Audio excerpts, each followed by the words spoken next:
New event. No problems. Just like that, it's all good. We are on YouTube's. Everybody on Facebook is already here. Good stuff. Okay. So there's like 50 hoops I always have to jump through whenever I go live. And the one hoop that I forgot to jump through was I set up the YouTube event, and I forgot to tell the software to stream to the YouTube event. So it made a new one. And then I quickly switched it, and then I'm pretty sure it all went to hell. I don't know if it handled it that well when I caught it that quickly. So basically created 2 YouTube events, and now we got a third. So rip channel. There we go. People coming in. Good shit. What are you going to do about the dot matrix and the back window? I actually talked to him about this. Because somebody on Facebook was like, what are you going to do about the dot matrix? It's probably the same person. This is what we're going to do on the back. Not something that I've done in a long time, but we're going to do this. I actually bought this for a Corvette that I did not too long ago. We are going to dot tricks over the dot matrix at the top. So I Google imaged some pictures, I showed them, and I was like, do you want this on the top or don't you? We're just going to throw it in because it's a good job. Not a product that I like to have to install, but I don't know. It's got its ups and downs. I told him there'll be a little white line, but it'll black it out. It'll look just dark in that area, so I found some pictures for him, and seems like that's the way to go. Sand with 1,000 grit, and then you're done. Not something I've done at this point. I don't want to sand somebody's back window. I'm too worried about scratches and stuff, but it's something I might try in the future. I'm in class right now. Math sucks. Tint pog. Well, you learn how to measure tint. Yeah. What's up, guys? It is early. Not really, but a little bit early. So it's what, 9:30 Eastern time. I usually get started around 9 o'clock, but if I don't have an appointment, boy, I don't wake up. So I got some time for this one, 9:30, 10:30, 11:30. I got about 3 hours set aside for this car, if I need be. So we got some time with this. He dropped this one off early in the morning. I don't need calculus to measure tint. You do in 3 dimensions, or is that more geometry?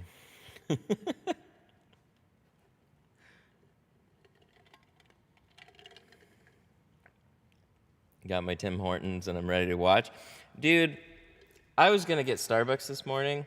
I was like, so when I make iced coffee, I usually make it the night before. You, like, make regular coffee, and then you, like, put that shit in the fridge overnight. And then it's nice and cold in the morning. Well, I was going off of yesterday's, so I had about half of my French press. So I was like, that's fine, I think. But it's not a full thermos. So I was sad. But I was like, oh, I'll just go to Starbucks early this morning. I can't get my ass out of bed. I never can. And then I'm running late. And I got here at 8:31. He was supposed to be here at 8:30. But what we found out was he got sent to the old address because I forgot to update Tint Wiz. Whoops. Hey, Matt, how much do you charge for a windshield with carbon? What do I charge windshield with carbon? $160, I believe. I gotta check, but I'm pretty sure it's $160. Starbucks sucks. It depends on what you get at Starbucks. Starbucks overcooks their beans a little bit, and everything's a little darker. So it depends on what kind. Like I like darker, strong coffee, and Starbucks usually upholds on that. So I watched Tim Hortons go way downhill though. Tim Hortons was pretty sad. Dunkin', I've heard good things about Dunkin' though. Dunkin's more of a medium roast from what I've usually had there, but I don't know. Oh, it's been a while since I've done it. What's one of your favorite drinks from Starbucks? It used to be just their regular coffee, and I add cream and sugar, but now I'm on a mocha, just a cafe mocha. That's it. It's a little strong on the chocolate side, but it's good. And it depends on who makes it, too. I've tried to get, like, an iced mocha from them. Their iced coffees are their iced coffees are bad. And I'm not really a frap guy much anymore. I used to get, like, their caramel frap, which was just, like, Sugar City. What do you use to protect door cards from moisture? I use this plastic up here. You can buy it locally in the U.S. though. Carpet Shield is what I've been using. It's pretty good. Since Tint Wiz is with us this morning, what's your favorite feature? It depends. Their chat support's really nice because I messaged them about the address because I didn't think I could update it, but it turns out I could update it. Their chat's like super quick. What else do we like about Tint Wiz? To be 100% honest, I didn't have to use it as much when I was at home, but I've absolutely had to use it. So the fact that you can put in the cars in here, you can get them on a schedule. It sends the update to the customer, basically like a reminder about the appointment. And then I use it for all my invoices. So the pretty invoices are like one of my favorite thing right now. They actually updated those recently. So I'm like super pro because I'm just like, hey, I'm going to send when somebody pays with like a card or cash or whatever, and then it's like, well, thanks, bye. I can actually send them an invoice. So I feel professional now. It's nice. What is a good color stable film besides Geo? Why? What kind of question is that? Why do you want, like, what is a good color stable film besides what you use? Like, come on, man. There's a lot of good color stable films, but why are you intentionally looking to carry something different?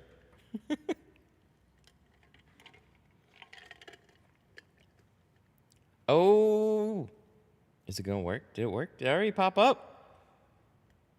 Sorry. Alerts. It should pop up. Did it pop up? Did I miss it? Jamie? Jamie, did it pop up on screen, or are we having problems again? No sound. Jamie with the $2 super chat. Good morning, Mr. Matt. Good morning, Jamie. Oh, God, there's always something, I tell you.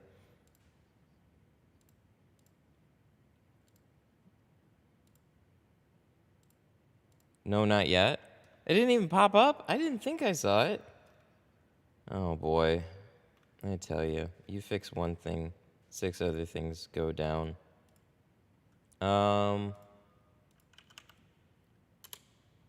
Well, it's a good thing that we have a little time to kill right now.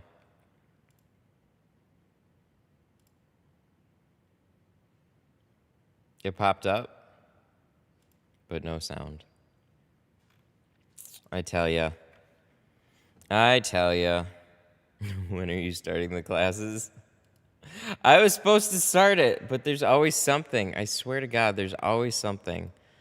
We have a doctor's appointment on Thursday, so we'll probably get it started next week, which gives me a little bit to get some things together. Oh, come on. Come on, Alerts. What is your deal? I don't know. Is this gonna fix it?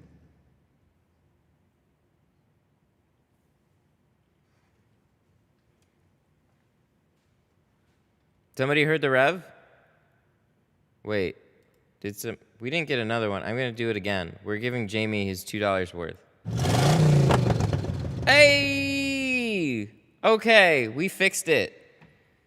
I don't know what happened, but somehow I fixed it. Or it just decided to work. Sometimes that happens where the first one doesn't. But there you go. You have like a bunch of them on screen. Hell yeah. All right, we're good now. Dude, so this microphone I got to fix a problem because your stream alerts sounds go on the desktop, and then this microphone goes on the desktop, but I need your the text-to-speech to come through my headset, so you have to like separate some audio sources, and this microphone has a software attached to it that is supposed to let you do that, but it is confusing as all hell. So when I think I have it all set up, and then you like if you go to do something else on the computer, and then if you accidentally change an audio source so you can just hear it out of your desktop, man, shit gets confusing. Can I secure a spot? I don't have a way. I don't see. This is the whole hang up is the stupid calendar software. So I was gonna put this on my Shopify store, and it keeps basically like track of the spots that are available, and then the number of people. I could have more than 2. I was setting it up for 2 per day, but looking at the space right now, I could probably have like 3 or 4. So maybe we'll open it up to a few more people in the very beginning. We were just gonna make it pretty limited just to make sure that we would be fine. But if if things get taken up and somebody wants a spot that's already taken, or whatever, like an extra person, we'll make it work. That'll be completely fine. So anyways, yeah, so the stupid calendar software, I went on Shopify, looked through all their apps for like scheduling and stuff. Dude, I set up 3 of them, and none of them could book more than 1 day at a time. You literally had to add days individually, and it's like, well, what if I just want the two days? I set a price per day, and what if I want 2? You have to pick this day, this, add to cart. This, add to, like, come on, man. It's so dumb. Cost per day, it's going to be $200 per day. It's going to run about 8:30 to 2:30 in the afternoon. There's probably going to be some wiggle room on the end of that day. What we're doing is we're setting it up as a workshop, so it's not just a traditional class. What it is it's more of like you come out and we get to work on more what you need to work on. So if you want to focus more on back windows, shrinking, doors, it's kind of like a pick your poison type of thing. So you'll be able to see me tint in person, and then we'll also be able to focus on what you need to focus on, which I personally think will be more helpful than a class for people that have like been practicing some. We're going to set aside 3 days in a row to do a dedicated class. Like that's going to be more probably basic focused, and then just kind of run through all the things. But what I found is there's a bunch more people that they've practiced on their own, they're ready, they need some help in person, they kind of know what they need to focus on. I'll be in the quarter window section of the training. We can work on quarter windows all day if you need. But you'll have your own space, film will be provided, tools will be available for you to borrow, not have, unless you buy them. And I don't really have tools to buy yet either. So, oh shit. Well, that reminds me. I've got to get all that shit handled. God damn it. There's so many things. I just want to build my ceiling. So that's new. So we're working on the overhead ceiling thingy. I put up lights. I don't think anybody talked about my lights. Like, wow, Matt, the lighting looks better. It probably doesn't. It's still all dark back there.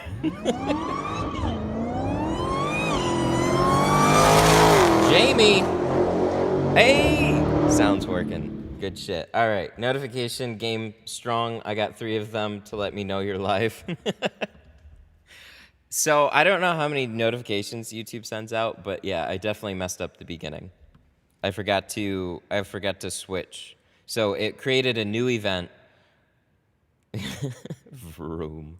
It created a new event. So what happens is like you make an event and then it creates a new one, but you don't have like then you have to try and search for the event settings for the one that it makes, and you have to update the title, the thumbnail, and monetization and the description. So it basically just leaves you a big blank slate where when I create a new one, it gives me all of that already. So Twitch is much easier because you just update your title, click go live, and it always goes live to the same thing. YouTube's basically like creating a post before you go live. So it gets hectic. Algorithm God. Oh, it's a challenge. It gets really frustrating because I just want to go live, and then there's like 16 steps to going live. It sounds like a book. But I guess we should get started. I'm like mostly through my coffee, which is sad. But I figured this is probably a good time to get started. We got some work ahead of us today. We're just doing the sides and the back on this. Bingo day. Cross your fingers. Oh, here we go. We'll find out. Ew. I got an 84 Impala this week. Anything to worry about? The 84 Impala... Old Impalas are like old anything aren't really that fun. Maybe the 84 Impala is, oh, that's an old square. Have fun. It just doesn't look very fun. Nothing super crazy, but like just your old squared off windows and the front one comes down to a point, and yeah, have fun. Ugh. No good. Okay, so we're gonna get started watching the stream from the dog park. Oh, nice.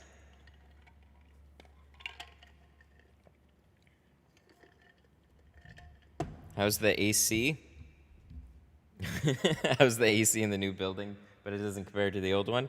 We are at a nice temperature. I haven't had to touch it at all, but it's also colder outside now. So I have AC in the showroom. I forgot, we gotta get the GoPro. I have AC in the showroom, but not back here. But this, so far, I had like 85-degree days, 85 to almost 90. So I had a couple of hot days in here. Was not a problem. It didn't get that hot in here. So insulation game is on point, except for that big garage door. You could feel heat coming off of that, so we should probably insulate that. I haven't even tried to turn on the heat yet, so I need to make sure that works.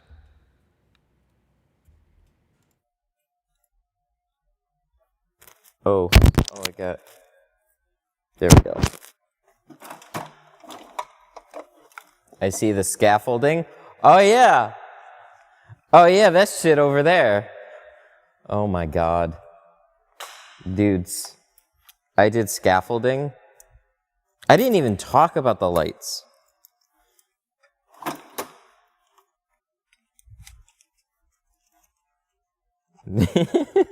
Don't start. I haven't pushed down on my French press yet. We all need like a good half hour to make coffee before we get started. That would be funny. Sorry. Let me do this for a minute first. I'm changing out a blade and realized that I'm just looking at my toolbox the whole time. Got a customer asking for half windshield done. How do you feel about that? Dude, half the windshield, just go all the way. You might as well, like, because what you need to charge them accordingly, too. So it's like you can't give them a strip and do, like, half the windshield, right? So it's like just at least charge them accordingly. I wouldn't be... Yeah, you'd still have to shrink it, basically half the windshield. So, like, it's just a weird thing. Just tell them to go the whole way. Just do the full thing and do a strip or something like that. Sick setup. Thank you. We put a lot of time into it.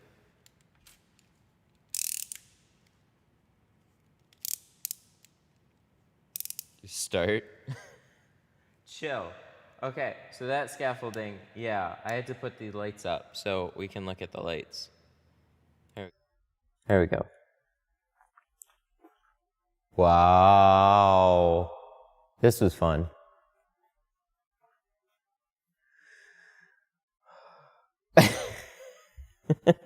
Contributing to an overcoming heights self-help book.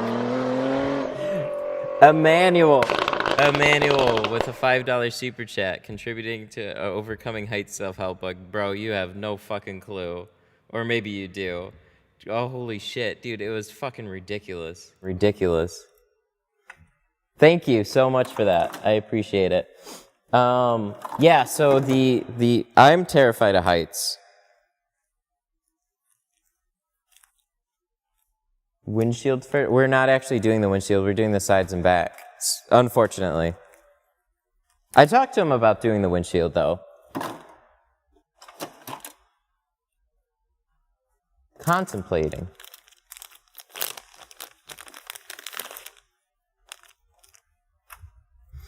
Okay, we gotta get a couple rags. When are you gonna get the lights set up?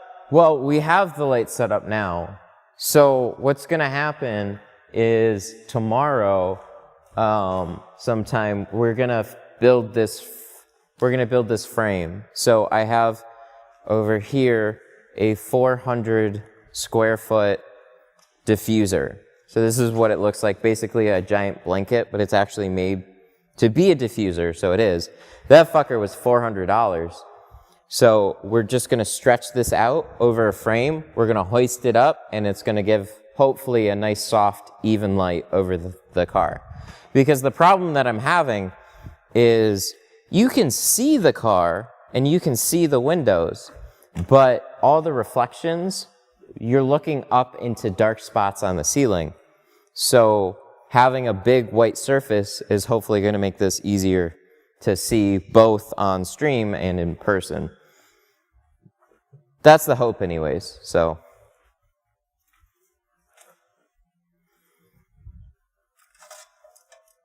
Hopefully that all works. So, I don't know, so it's the type of lighting that they would use in studios and stuff. So it's like, you'll get better pictures, you'll get better lighting for like movies and whatever, videography, photos and stuff like that. So I figured it should work. But I don't know. You never know exactly what it's going to look like until you get it up there.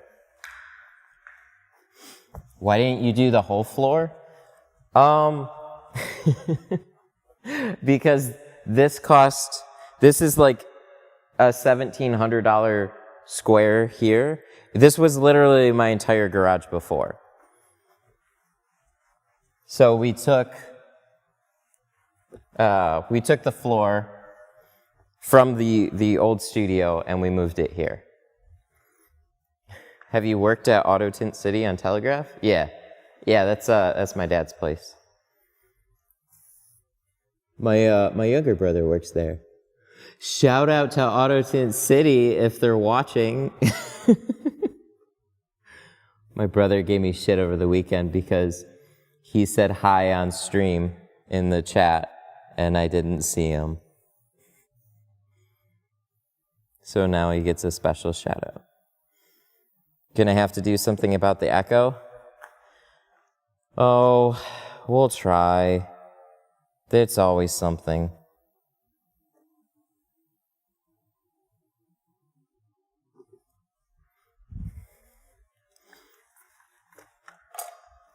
I think you tinted my Mustang a few years ago? Quite possibly.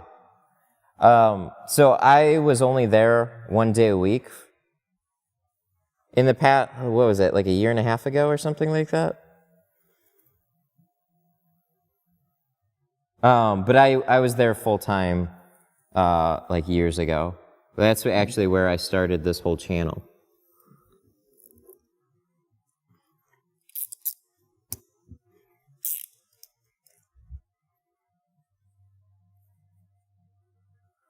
Okay, so this has the third brake light, so we're probably just going to cut around this one.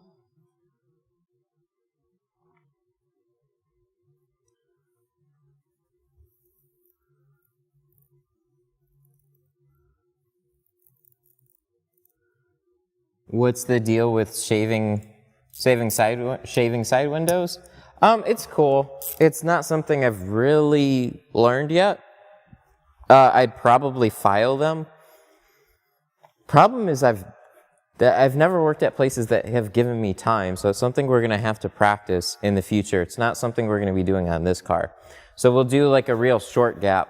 One of the things to note on this one is you have this stupid dot matrix over on the door, so we'll try and make this look as good as we can. Have I tinted any cars off stream? Typically at the glass shop. Nothing of note here. So last week we had Wednesday and Thursday that were kind of flops for me, but in the very beginning, that's good because I have a lot of shit to get done. So any free time, I've been trying to get some stuff done here. So like get the scaffolding, put it together, get those lights up. That took a solid day. It took half a day for me to fucking get that scaffolding together. It's not that hard to put together, but oh God, I hate heights.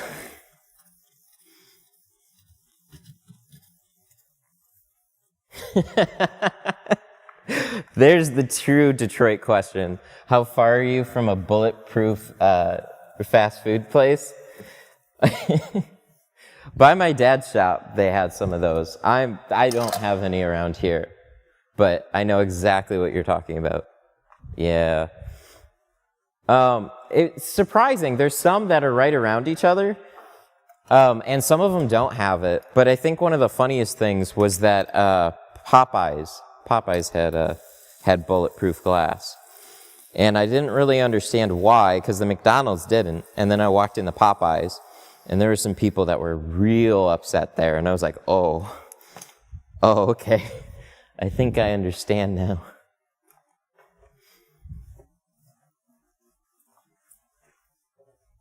So I guess let's start with the doors. Should we start with the doors? We get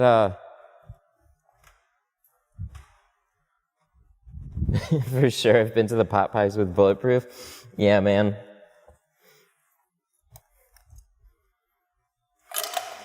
They like they have the rotatable bulletproof like delivery window too. So I'm sure most of you know this, but like the reason we went with Detroit Tint Studio is like the channel was a big reason why. So I can't just say Sterling Heights Tint Studio and have anybody know what state that I'm in. So doing Detroit, yeah, it's going to be a little confusing for some people in the beginning, but it's really not that bad. If anybody can look on maps when they're looking for like where to get window tint, they're not going to be confused. But yeah, I've definitely worked down towards like Dearborn, Redford, Dearborn Heights. That's where my dad's shop is, all the way out in Dearborn Heights.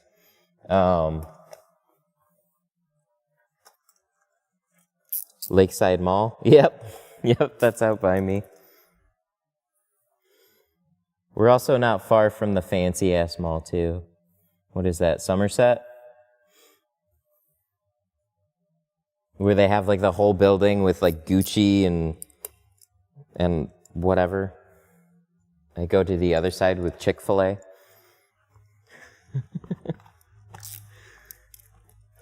That's, like, the main reason to go to that mall. That's the only reason to go to that mall is Chick-fil-A.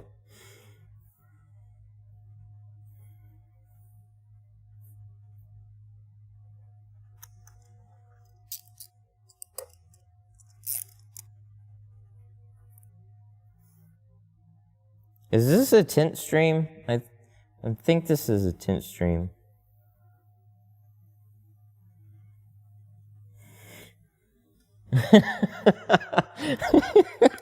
Chat is on point today.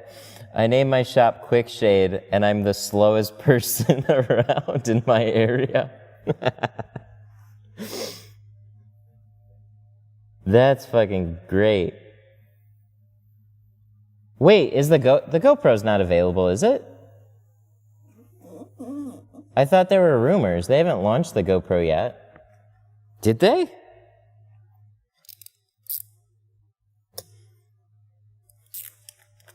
If they did, I'm buying one today.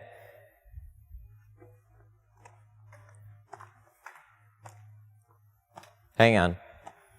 I'm sorry, when we GoPro, that impacts the stream. I don't think it's out yet, though.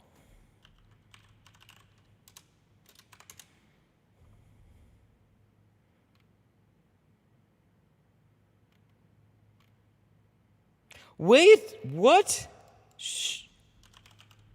Shut up. The GoPro, they launched it today?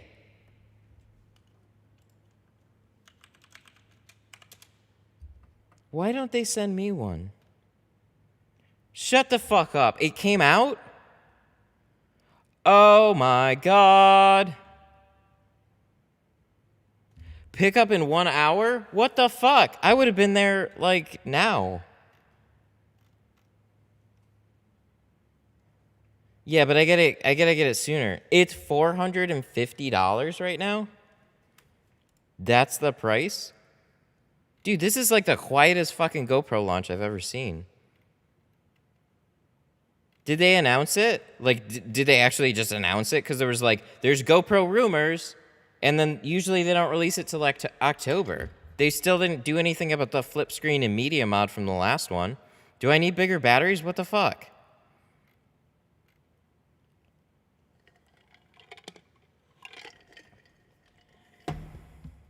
Oh, okay, so that means it's $50.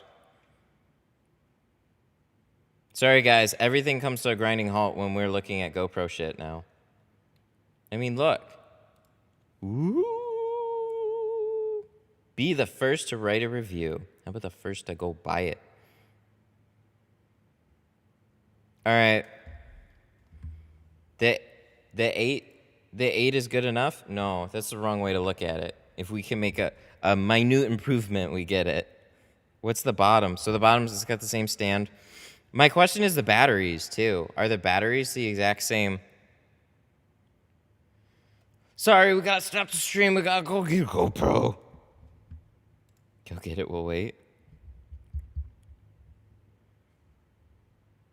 GoPro is such a dumb company, in my opinion. Their customer service is garbage. Yeah, they're kind of stupid, but you know, they're like one of the few ones that make they make the best type of streaming camera, period. Like, I couldn't do this without this little guy. So I get overly excited because it's the best streaming camera for what I do. Batteries look different. Oh, come on. I got 4. I don't want to have to get another 3.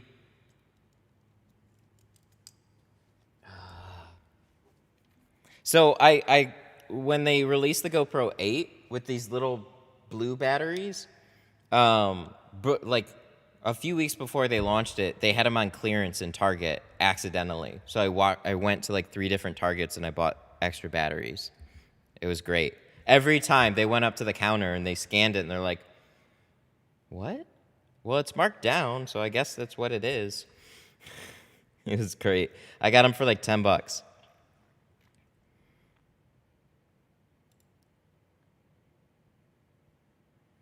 GoPro 9. Oh, fuck. Guys, I have a problem. I have to do this like now. I don't have to go get it right now, but ordering it. So I guess what do we need? We need the GoPro, and we probably need 1 extra battery at least. And the thing is, if the batteries are a different size, then we need like a different charging thing too, because where's my chart? Like this thing. See this? This, you put 3 in at a time, and then you just USB-C it, and it charges all of them. It's how I keep track of all my batteries and stuff like that. It's awesome. We're definitely getting it.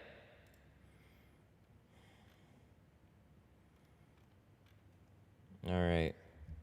What type of film do you use on the windshield that can easily shrink? There's a lot of them that'll easily shrink, but I use GeoShield. GoPro 9. Dude, I love Best Buy. I know they're not like as good as like a Micro Center or something like that for like building a computer or whatnot, but support your local Best Buy. It's nice to have a store that you can just run to that's not Amazon where you have to wait a few days. It's the Amazon showroom. I still love me Best Buy. Okay, where do we pick up from? Sorry, I'm doing this. I'm buying a GoPro right now.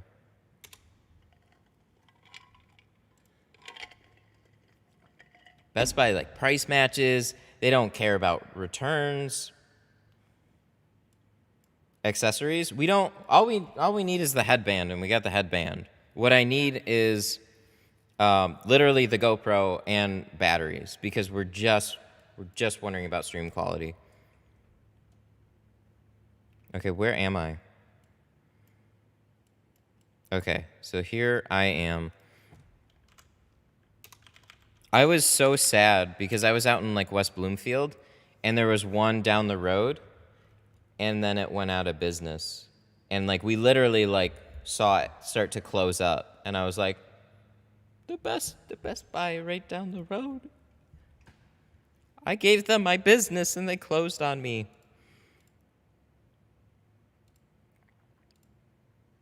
Dude, I am hyped. They just fucking just like, here's the GoPro. Fuck, dude. They had like a launch event last night. Oh, okay, we need to...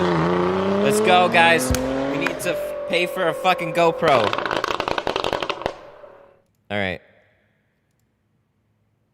Add to cart. Who just super chatted? Thank you. Where? Lewis! National GoPro Foundation of Detroit. Fuck yeah. Let's go, guys. Let's go. Pay for my GoPro. You guys don't understand. I have a problem. Pick up it. No. What? Remove. Why does it say pick up the battery at a completely different location? See, this is the thing I got to be careful of. GoPro 9 battery. I'm kidding. You guys don't have to pay it, but thank you. I won't complain about that. Jamie with a $5 super chat. Here you go. Thanks, buddy. I don't know how much I can show of this. Okay, so here's the part where they really fuck you, right? New dual battery GoPro charger, $50. Fuck you. I got this on Amazon and it's worked like a champ. And this thing was like $15 or something like that. GoPro accessories can fucking go suck a fat one. I just need the GoPro and the battery. Love you, GoPro, though.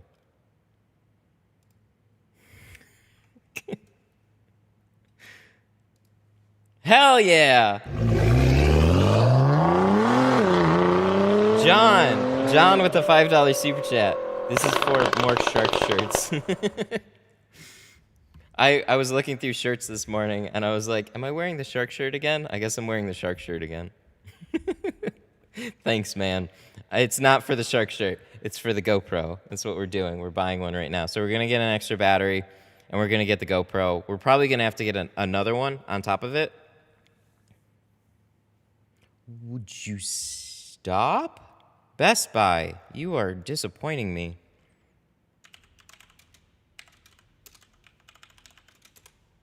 Whoa, what the fuck?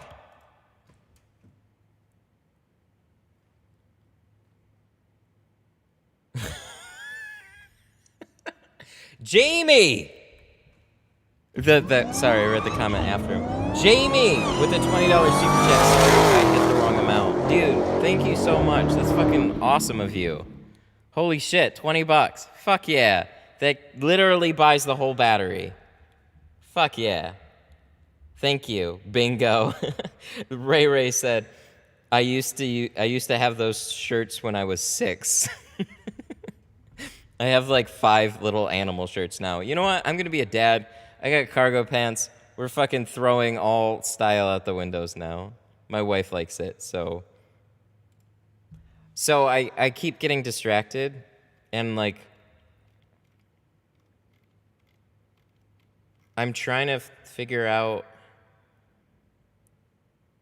Want it tomorrow. Change pickup location. Yeah, change. The batteries aren't in stock.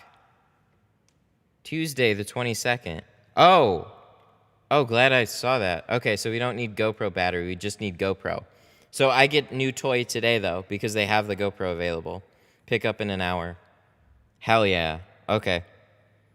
Free shipping, get it by tomorrow. No, that is not why Best Buy exists. Best Buy exists so you can go pick it up now. Pick it up in, okay. All right. Sorry, I just got to make sure. All right. I'm buying it. We're buying GoPro right now on stream. I'm sorry. I would totally show all my information, but I can't because somebody's going to fuck with it. Somebody's going to go steal my GoPro.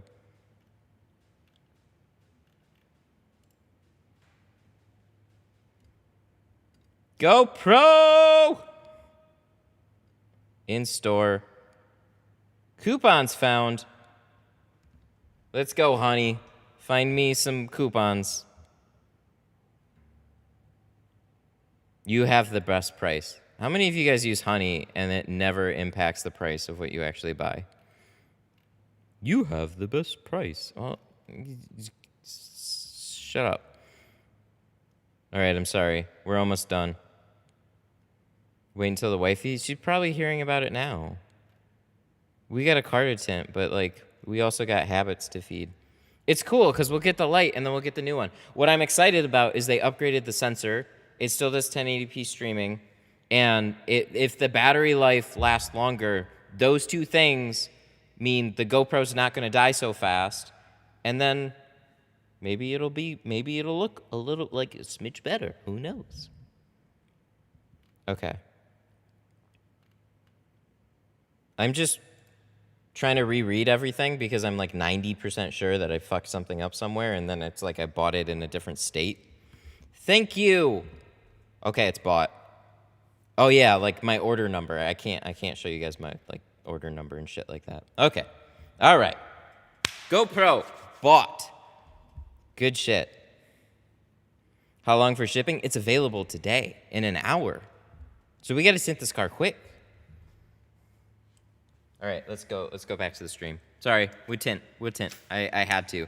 Somebody like on stream said, "What about the GoPro?" And I was like, "No." How did I miss it? I was looking at the rumors. YouTube, they must have just dropped this shit. They're just like, who fucking cares? GoPro. What a terrible launch, man. Bought. GoPro bought. Now let's pay for that, right? With a ceramic job. It's literally what we're doing right now.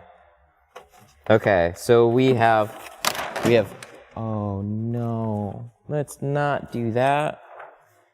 We're going to use that on the quarters. Not in like a bad way, in a good way. We're just going to make sure that section's off. So let's save that part. Oh wait. No? That'll be off the top on the door. Okay, cool. We'll use it on the door. Sorry, dudes. Major distraction, but for a good cause. Stream quality. So hopefully we get a job soon. Another one on like Saturday or something. Can we do a GoPro stream? Maybe we could do a GoPro stream.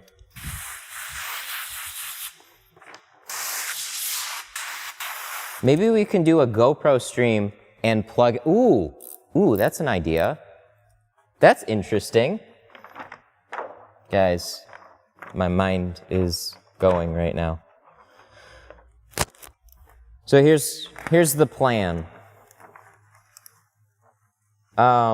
If I don't have a car to stream with the new GoPro very soon, what we'll probably do is I have another one of these lights to hang up. So we could do a GoPro 9 stream. We could play around with it, and then we could also hang a light, and you get to see me on scaffolding. Fall to my doom.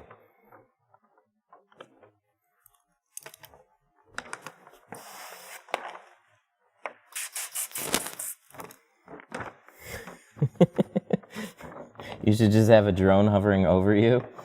I thought about it. Drones are loud though.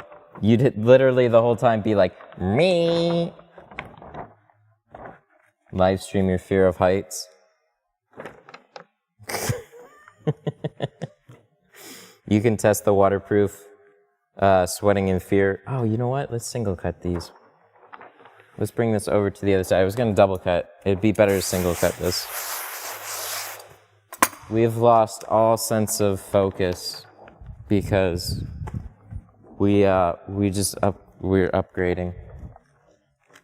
I thought they would make me wait until next month. They usually do launches in like October.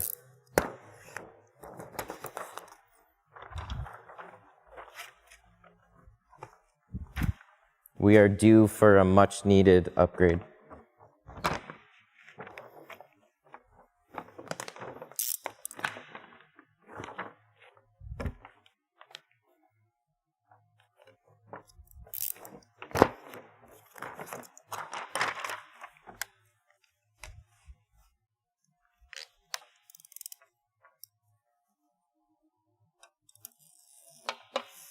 Yeah, because what I looked at was, well, I know we're talking about it like nonstop, but what I looked up was GoPro rumors, and then everybody was talking about the rumors of like, here's some pictures, this is the upgraded specs, and then we don't know when it's going to be launched. And then what? That was like 2 days ago?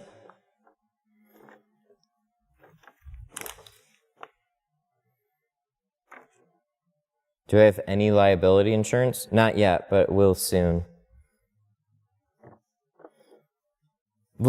Liability insurance, like, yeah, I'm gonna need it, obviously, but like, here's the thing. I've never worked in a situation where I've actually used liability insurance. Everybody always pays cash because it'll affect your rates. So it's like whatever, like if you damage a car, you're just basically paying most of it out of pocket, unless it's like an absurd amount. You scratch a window, you're paying to replace the windshield. It doesn't matter. None of that's going to actually play a factor. So, is it a thing that you need to have? Yeah. Do I have it yet? No. Are we going to burn down this car? No, probably not.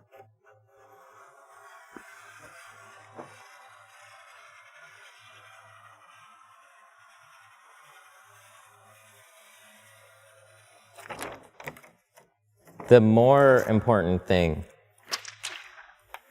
is GoPro.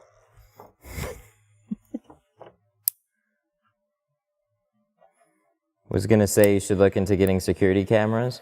Why would we look into security cameras when we can get a GoPro? No, I know. We're gonna be adding cameras soon.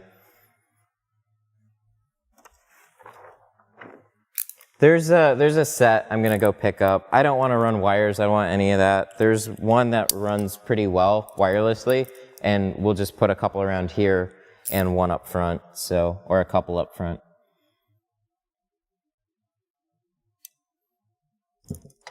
Baby steps. We're getting there.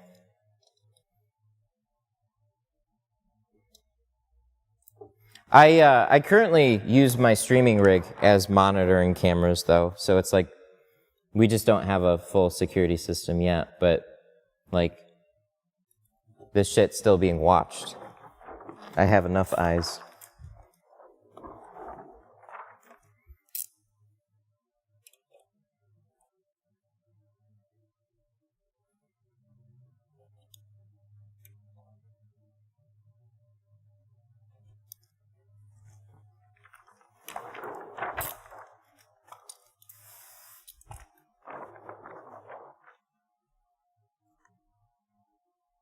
And then as far as like security system, I've always been, I don't know, you can do like internet security systems. So what we'll probably do is that.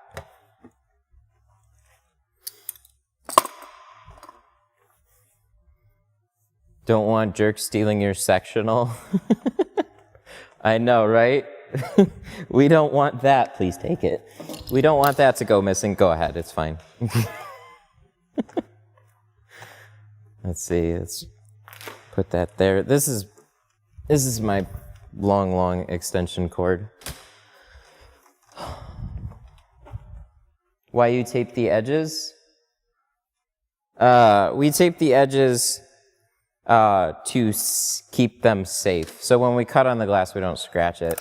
Older glass is typically a little bit stronger. They used to make it, they don't make it like they used to. Orange peel juice for slip solution. Yeah, man.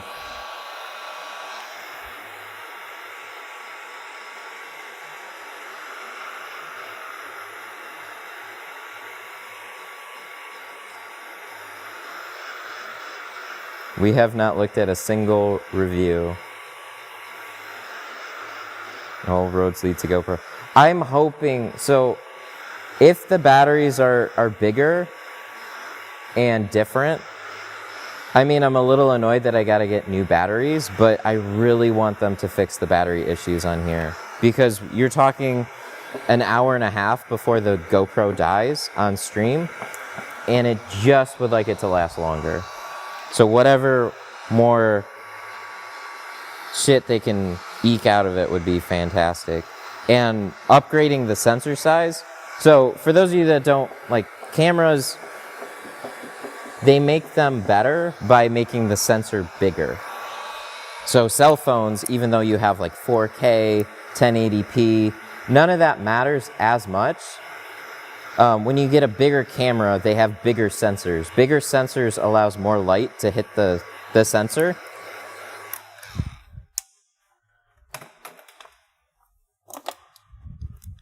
%30 more battery. Oh, you guys are great. Just read off those specs for me. 30% more battery life. Fuck yeah. So I'm hoping it'll last at least 30% more. So probably, it'll last up to like an hour 45 if you're nice to it. So I'm hoping that means we'll stretch out until like 2:15, maybe 2:30 if we're lucky. Probably more along the lines of 2 hours and 15. But I guess you have to, like, it depends on the internals too. So if it burns more power, then, you know, it is what it is. So in GoPro fashion, upgrade all the accessories, but don't beat your GoPro. Just a little bit. Oh. What? Are we live still? What happened?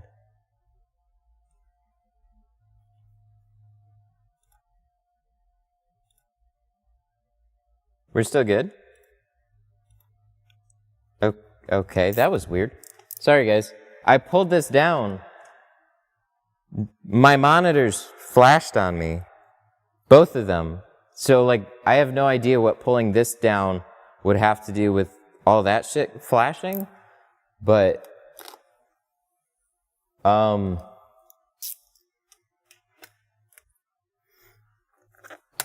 you can now change your lens. They went back to that.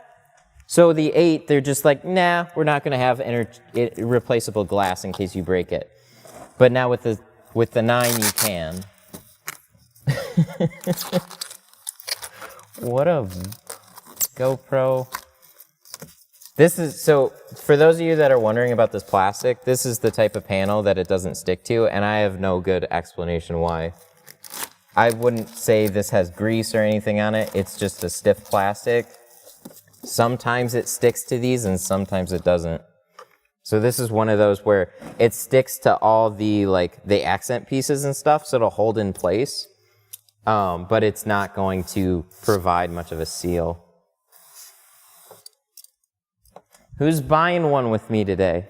Or are you guys gonna wait for my official review, which there won't be one, but we'll stream. Oh, we gotta do Dotrix too. All right. We're just all sorts of derailed today.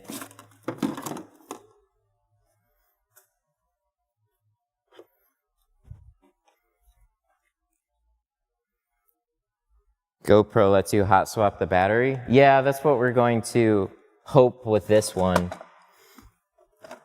I'd imagine that feature is still there. I don't think it was really ever an intentional feature, but it was just like the way that they do power management. But you can best be sure we're gonna have GoPro 9 streaming videos. Better lighting, new GoPro, new shop.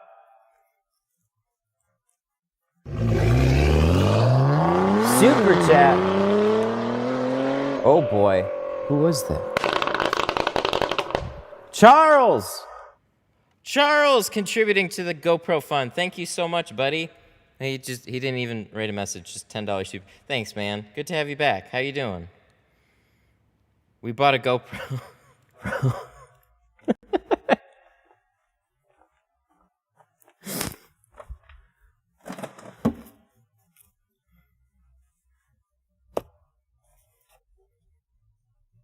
Battery fund. We'll see what we need as far as extra batteries. We probably will need a couple, and we'll probably need a little charging housing for them, but that's all we need. We already have the headband. They got the exact same type of stuff that they had in all the other ones. Oh, there's my towel.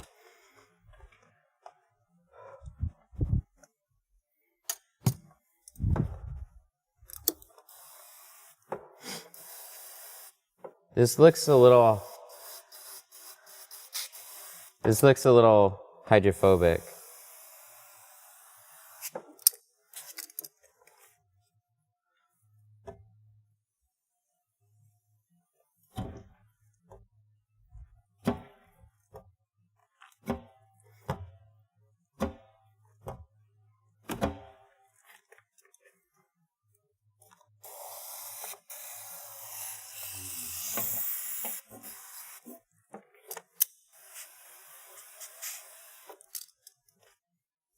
All right.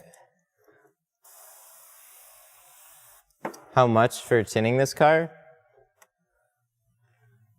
I quoted him 400 for the ceramic, but I'm pretty sure now it's 450 because we just got a GoPro. GoPro just raised their prices by $50. That's honestly, I understand why. But they have some pretty steep competition now with Osmo and all of them. So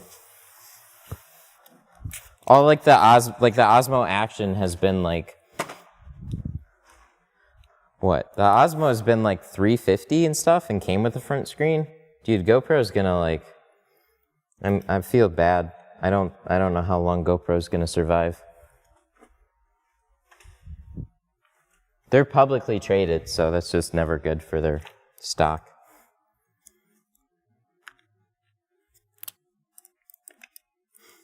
Does the blue tint come in different percentages? What blue tint? This doesn't look blue on stream, does it? It sure don't look blue in person. We might have to do a color adjustment on the GoPro, but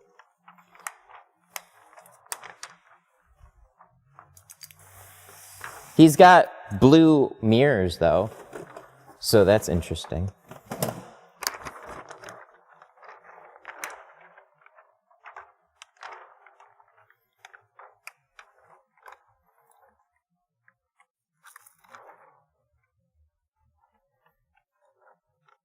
Do you do anything to maintain the squeegees? I would like to. I saw a video where you just take it, put it on a vise. No, don't fall. We just wanted to keep it back, but not fall. What was I trying to say? How much was the Hero 9? It was $450. They raised the price. buy 50, which is okay. Because I'd buy it if it was 500.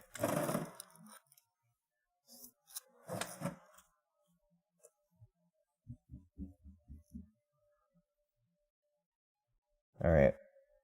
Let's get this really close.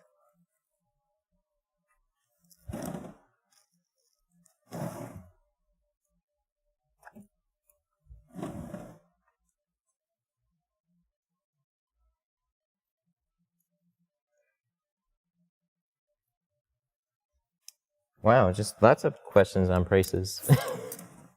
How much are we renting? This place cost me $2,400 a month, plus $250 for internet and lighting and heating, whatever that is. I don't know what it is yet. I'll find out soon.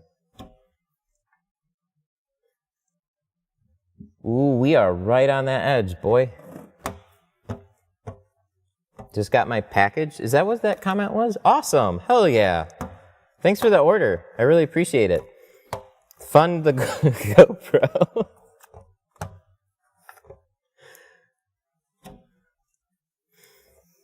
See, you guys see how much of a streaming nutcase I am? So like, when you guys super chat, it gives me excuses to put shit back into the, like, streaming and all the shit that goes around it is my hobby. So it's like, it all just circles back one way or another.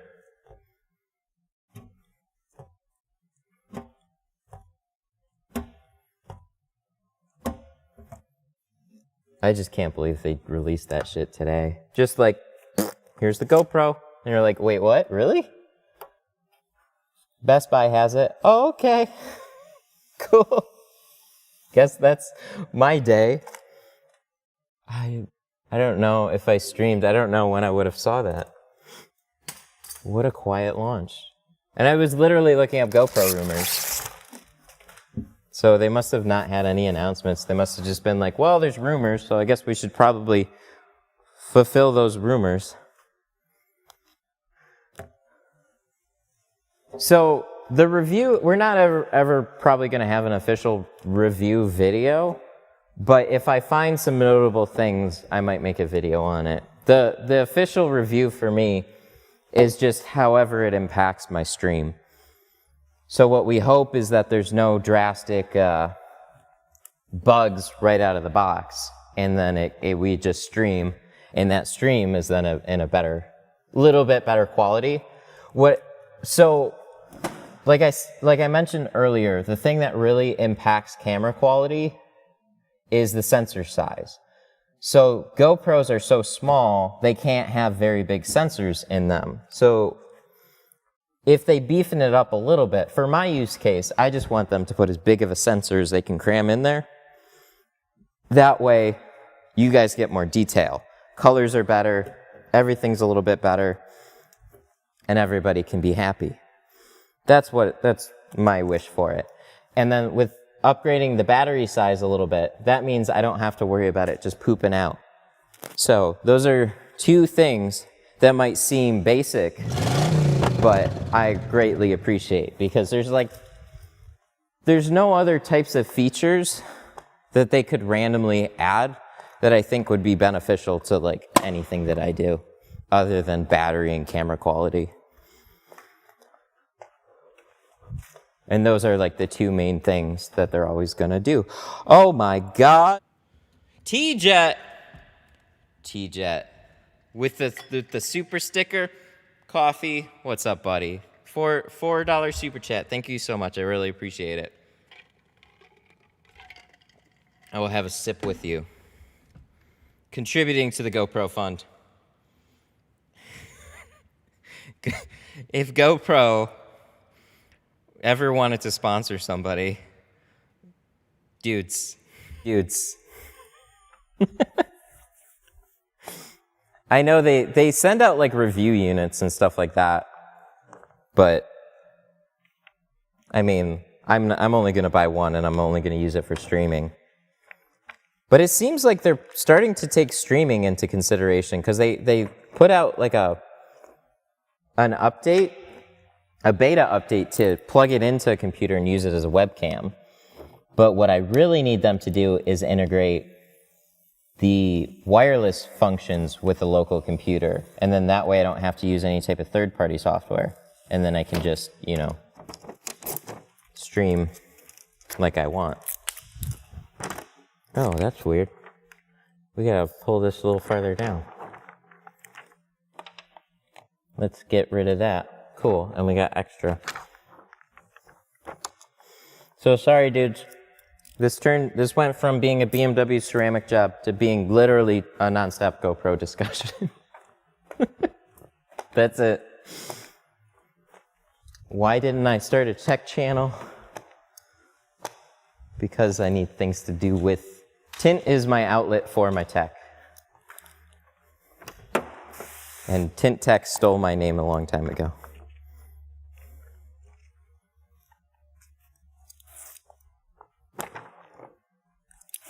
Okay, so there we go. So there's this little, like, if you guys remember when I pulled it out of the box, I might have bumped it. And then also it could have been when I don't know, there's just like a little crease there.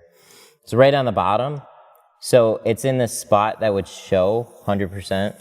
But so we just shifted the film down a little bit and we're literally just going to, like, we're gonna cut that off.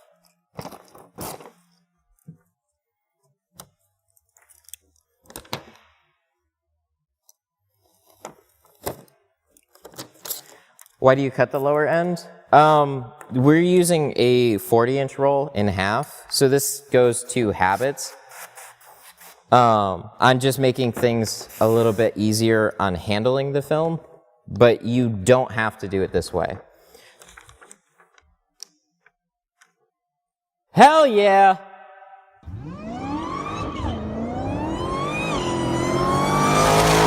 Oh shit. Fuck yeah! There it is.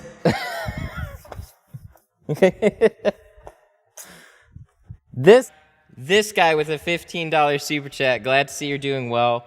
And badass as always. Keep up the good work. Don't forget the coffee. We got coffee. Hashtag GoPro fun. Fuck yeah, man. Thank you so much. I'm really, like, direct support today. You guys have no idea. I'm like, we just bought that. We've done some other stuff. So it's like, we're still okay. We're still doing good. But we're literally spending this job on a on a GoPro. But that's for the stream. So thank you so much. I appreciate it. I'm geek today. This will be a fun day.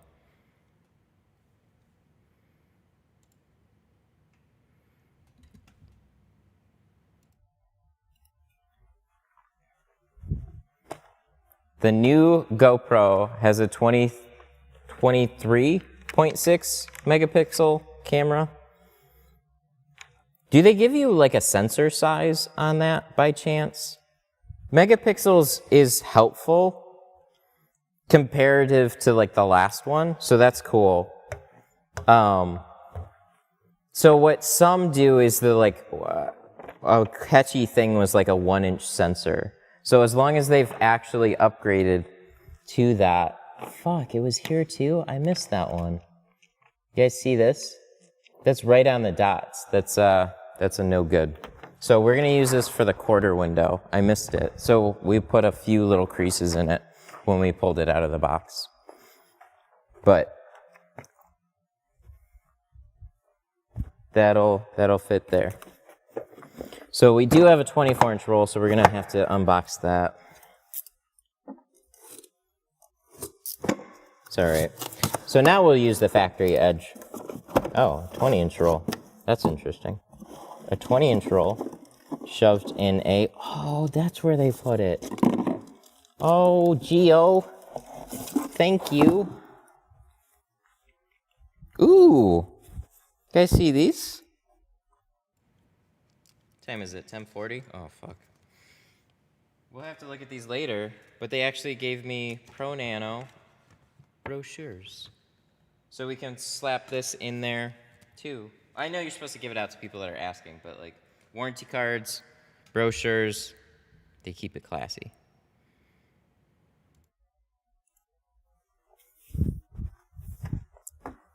I never unbox all my boxes, so I don't think they mark which one it's in. So when I got a bunch of boxes, I was like, I wonder where it is.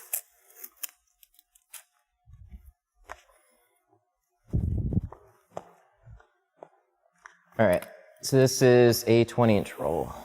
So this is perfect.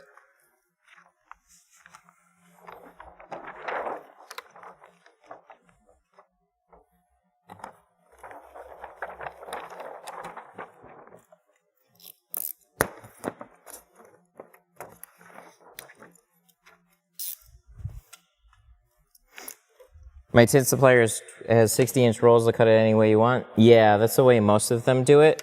Geo's got 36, or sorry, they got 60s and 72s now in most versions. So you could do like 36, 36, or you can do 24, 24, 24. So that's pretty awesome.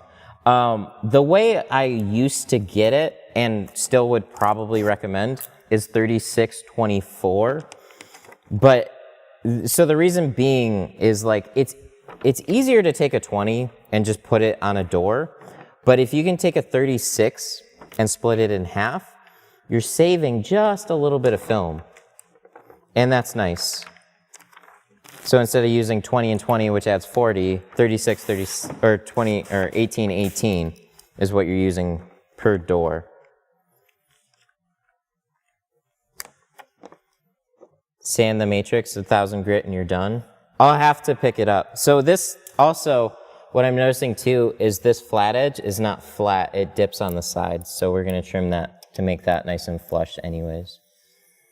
So if you, to the question I had earlier, why don't you take the factory edge? Typically that's what we do, and most of the time they'll line up fine.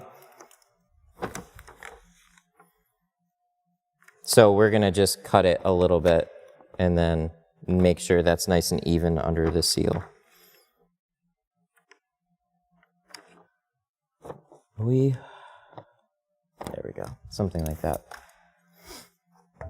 I'll have to get some 1,000 grit and maybe try it out. Sandpaper is never something that I really wanted to involve in what I do, but I get it. So it's just something I haven't done yet, so just casually toss that over there. I gotta move the trash can back here. I had to move it out of the way because that steel wool. I don't like steel wool. I used it back in the day. Steel wool, I'd always get bits left behind, and then the steel wool starts to rust really quickly. And then somebody made a good point. It's like you're taking like steel and you're rubbing it over like copper defroster lines. I don't know. It didn't matter how many times I cleaned the back window, I still fucking got like a little steel wool bit in there.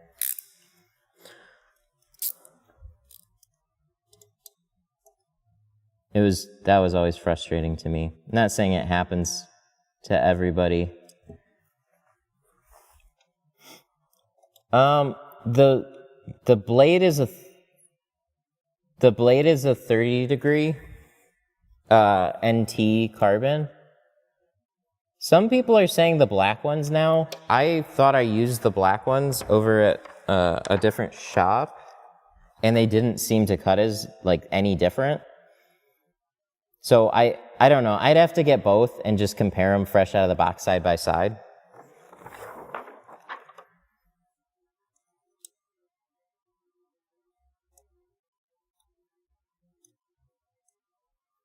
But the blade holder is by NT. It's their 5 interchangeable whatever meme thing.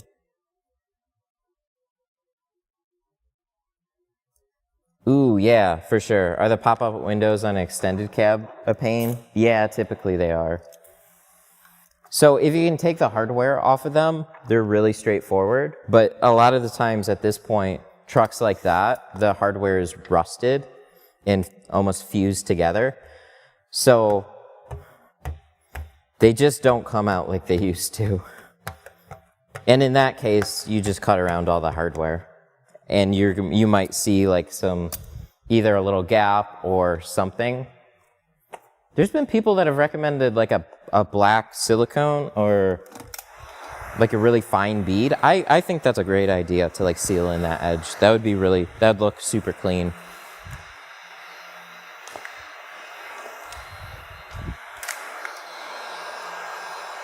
Or like a urethane or something like that, just to make a really fine bead. That would look good.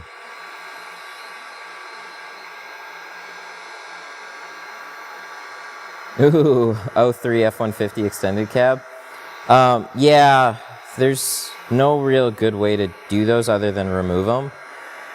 So see if you can remove them.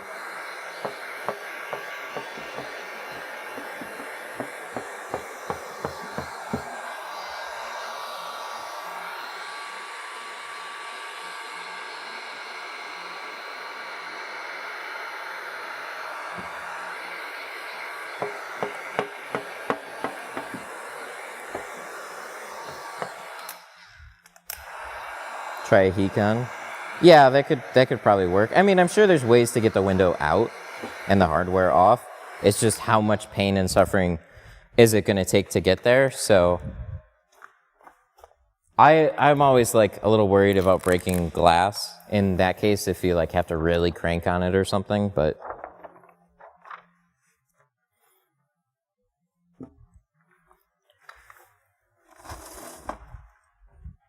okay, we need plastic. So we need plastic, but last time, maybe what happened, maybe this shelf bumped this cable and it like jostled it, if that's a good word. I don't know. I'm a little nervous, because that was weird. Okay, nothing. Good. This is a really weird timing for that to happen. So.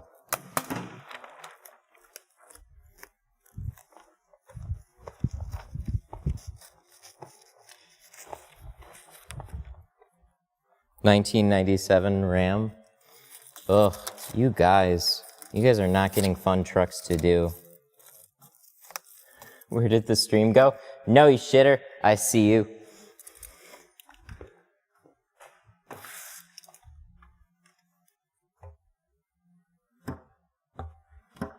It's still good.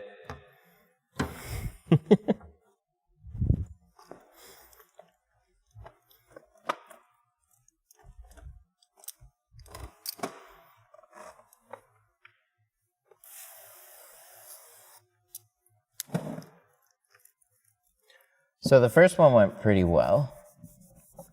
Hope this one does too. Guys, what time is it? How much time did you waste already?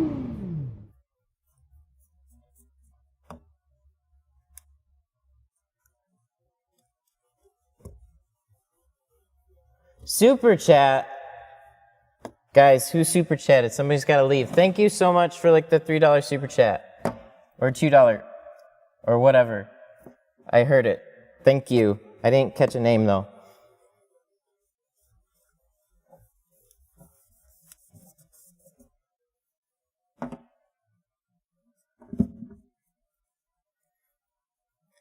Jamie, thank you so much, bro. I appreciate it. Have a good one, man. Thanks for hanging out. Much appreciate the support.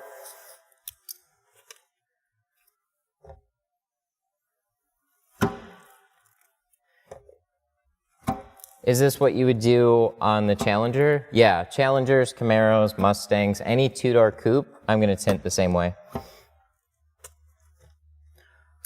God, we got to tighten that up. What was the question? There was one more question that I forgot.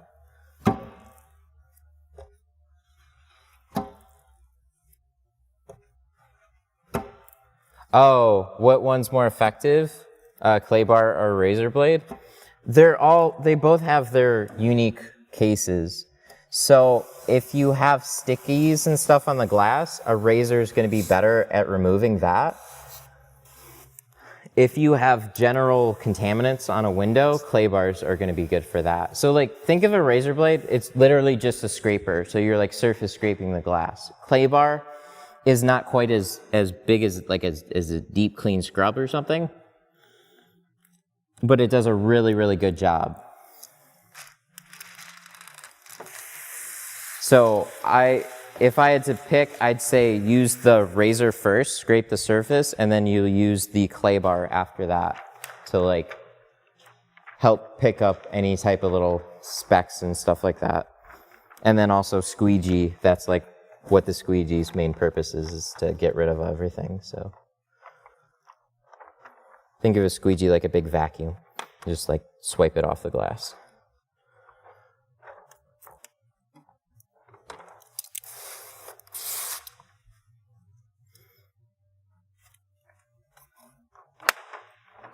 Oh wow, we did the exact same thing.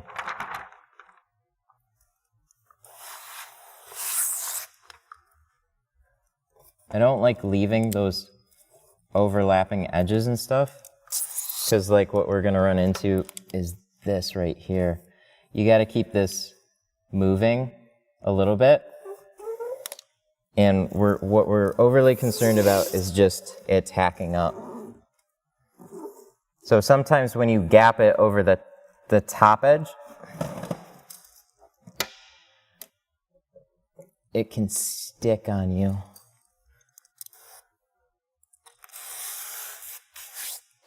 I use clay on the outside of my windows. They're super smooth. Very nice. Yeah, clay is like, if you take, clay bars are meant for like paint, right? Or at least that's where, they have glass clay bars, which is like what I have too.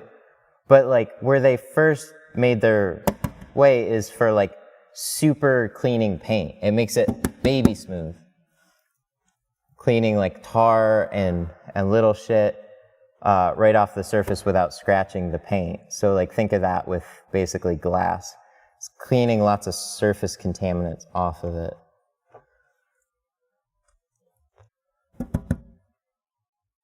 But what I really like, basically the way I think of it is like a wet tack cloth.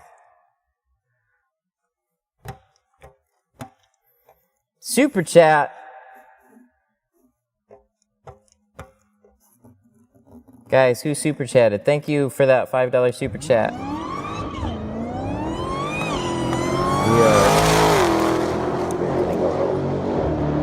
a little toasted here.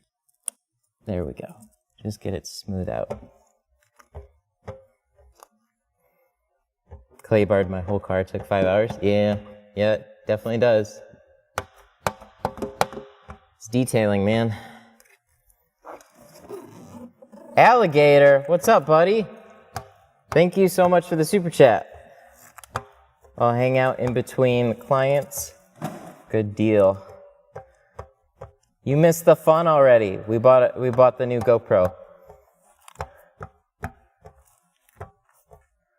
It's alligator and gator. You can imagine my confusion.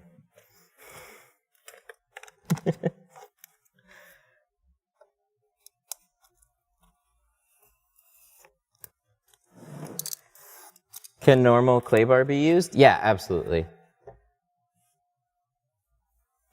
I don't know. Well, like when I say normal, like whatever synthetic clay bars that they have around at like Walmart, Meijer, convenience store, you know, like AutoZone and stuff like that. If they're made for detailing, then they should work fine. What I've noticed is like the super cheap ones, if the glass is hot, will leave patches behind. So just be careful of stuff like that. But there's lots of different types of clay bars. They've been around for a long time.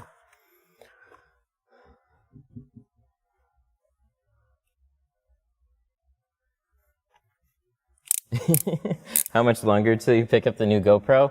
We're gonna have to be done with this car. We're gonna have to pretty much be done with the day, and I'll just pick it up later on today when I got a minute. So I'm thinking we could probably do like a little bit of a special stream to try it out.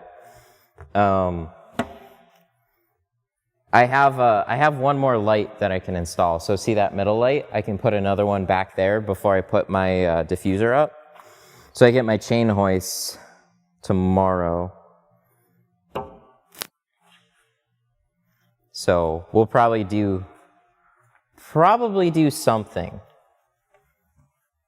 But it wouldn't be as good as, like, you know, I would like to have a car so that way we can see what it's like in person, but we'll find that out soon enough. I just more like want to turn the GoPro on, go live, see what the quality looks like, see if it's any better. Probably not substantially, but we sure hope.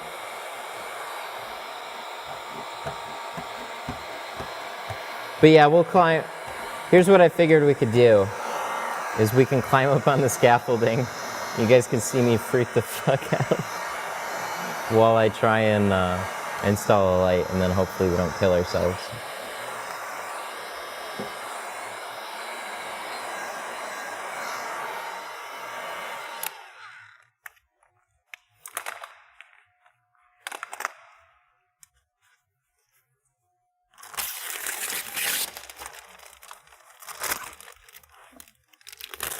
What's your thoughts on pre-cuts? Pre-cuts, it depends on the software. How do I say this? There's a handful of there's a handful of softwares that are a little bit more widely available that just don't work out as well for patterns. I don't know. They're never as good as hand cutting. So I've always had my frustrations. Chat knows as soon as I start talking about plotters, I get a little triggered. So I don't want to like freak out. Dude, this looks good. You see how close we are on this edge? So one thing to help these dots is like heat up the top and the bottom a little bit quickly, keep them wet, and then also you gotta try and sneak this edge over on the side, and that'll create like a little bit of a seal on that matrix. So it doesn't always turn out that way. Somebody in chat suggested wet sanding. We'll have to try that sometime. I just like, I guess would personally be nervous of scratching. Like if I'm not too careful on this edge, leaving like little scratches and stuff on the side. That's what really freaks me out. I don't want to accidentally do that.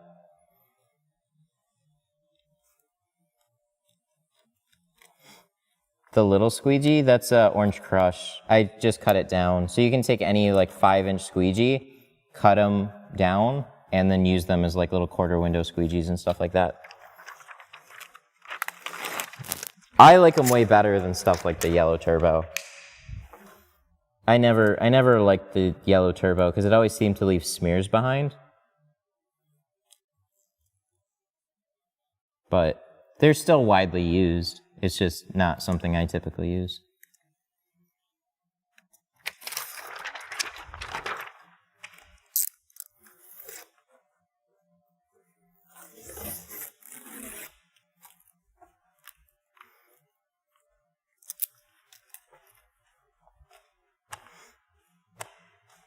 Been looking for a solution to replace the turbo? Oh, then perfect. So one thing, if you have a vise, what you can do is you can take the whole 5-inch blade, put it in a vise, and then just keep pressure. I'll take this out. Just keep pressure on it. Like, so you basically keep it in the vise, put pressure sideways on it, and then take your knife, and then just, it'll cut way easier. If you hold it and try and cut it, it's a little annoying.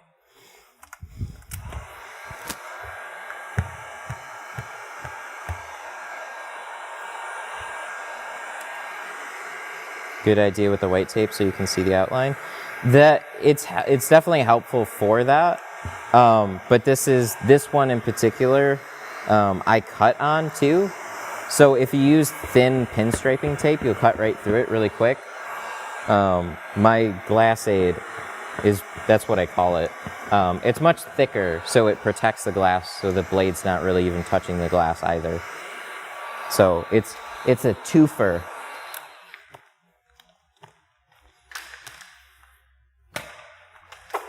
Where did we put that?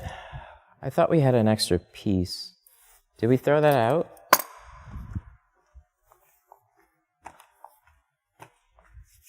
Or was that the one we set there? I don't remember at this point. What is this?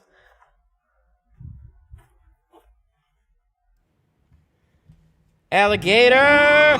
What's up, buddy? $10 super chat. Thank you so much. Hammer down with the 1-inch blade on those dots on the BMW. Dean taught me that. Worked like a charm. You literally just scrape them off?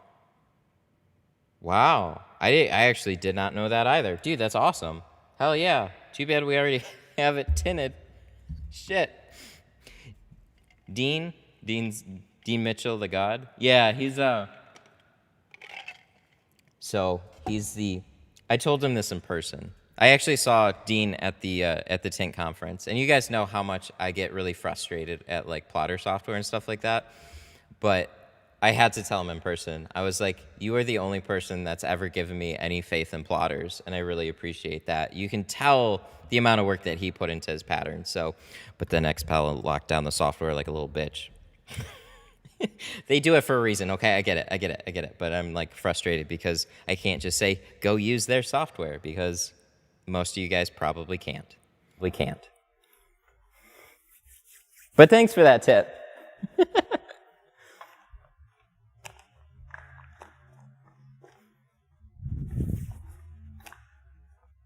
What do we need? Wet sand, rapid tack, and something else. Where's my film? There's my short film.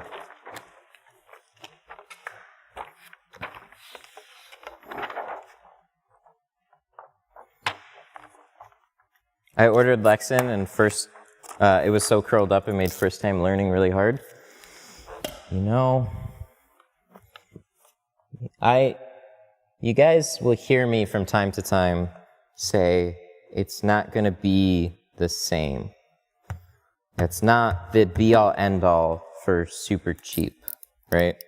That doesn't exist. That'll never exist.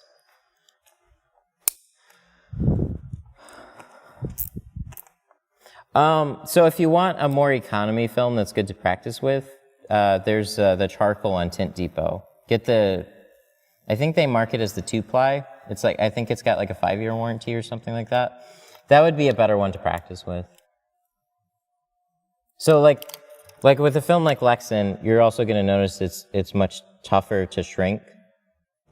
Cheaper carbons are just harder to shrink in general. So it's something that I'm always going to have to say on stream. And I don't like to have to repeat myself like a bajillion times to like, you know, but like a bajillion times. Okay, so let me try and clarify. I don't mind answering like new questions all the time. That's fine.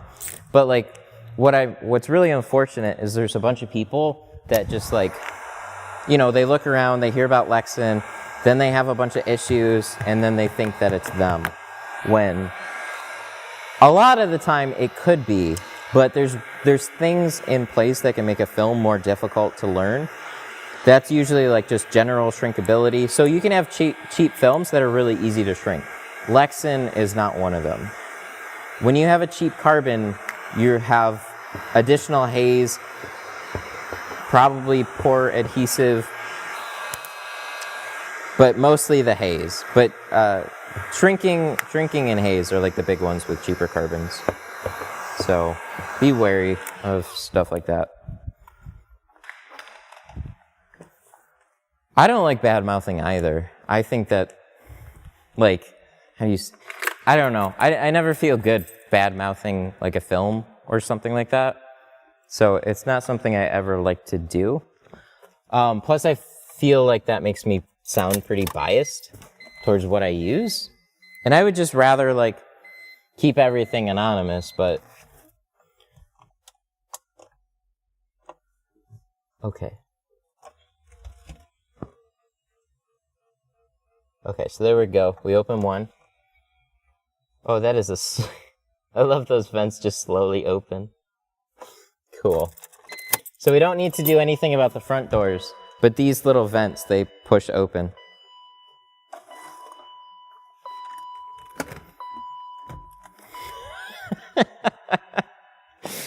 You know, there's some true OGs in chat, and I always appreciate that because it's like I'll say something, and then you guys will be like, you guys will push my buttons, and you guys know exactly what those are. What about bad-mouthing Flex? Fuck that film. And moving on. I just appreciate y'all because you can, like, you guys get it. I think that's what I enjoy most. It's fun to, like, hang out on stream, but when you guys, like, when we can just, like, fuck around, it's good times. Oh, hell no.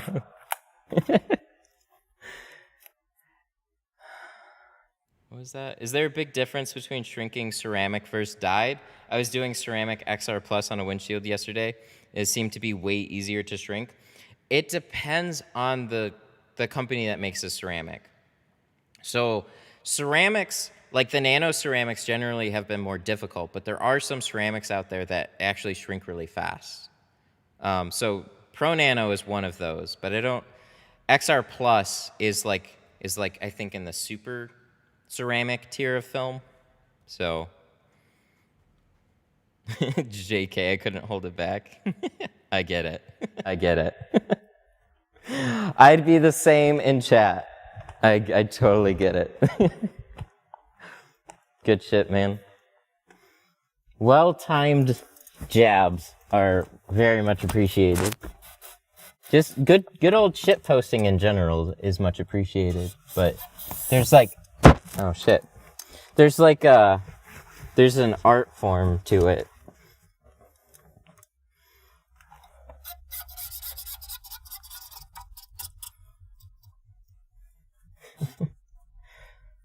I don't know. That's where I'm like, I don't like just coming out and bad-mouthing a film, but I will talk about experiences. Oddly enough, I don't have a personal bad experience with that film. I have seen lots of them, so that's an interesting one. Where I had my worst experience, somebody asked in my Facebook group about ASWF. Dude, that is a sad company. So, like, there's companies that just grow way too fast, and ASWF at the time was just onboarding a lot of people. And they just grew way too fast, and then they changed something in their glue. As far as I know, it was to... Matt, that was me. I don't know the name. What's the name? I'm sorry. I remember who it was, I think, but I just didn't want to call out a name. This is Jamie, right? I think, right? Anyways, Charles, sorry. Sorry, I'm losing my train of thought. That always sucks. So what had happened, this is actually a good story. We were having issues already. So the film was like super curly and in more than one way. So there's, oh God, I kind of have flashbacks about this kind of shit. So some of you guys that have been tinting for a long time will know this about particular films. There's some films that are super staticky, so as you're unrolling them, it's like it'll shock you almost. But they'll just keep popping as you're unrolling, and you're just like, God damn, this is a staticky roll. And then you get it all unrolled, and then it just like rolls straight back up. And then there was another issue where that was happening, but then they kind of fixed it, and then as soon as you peeled the liner, the film would roll in on itself.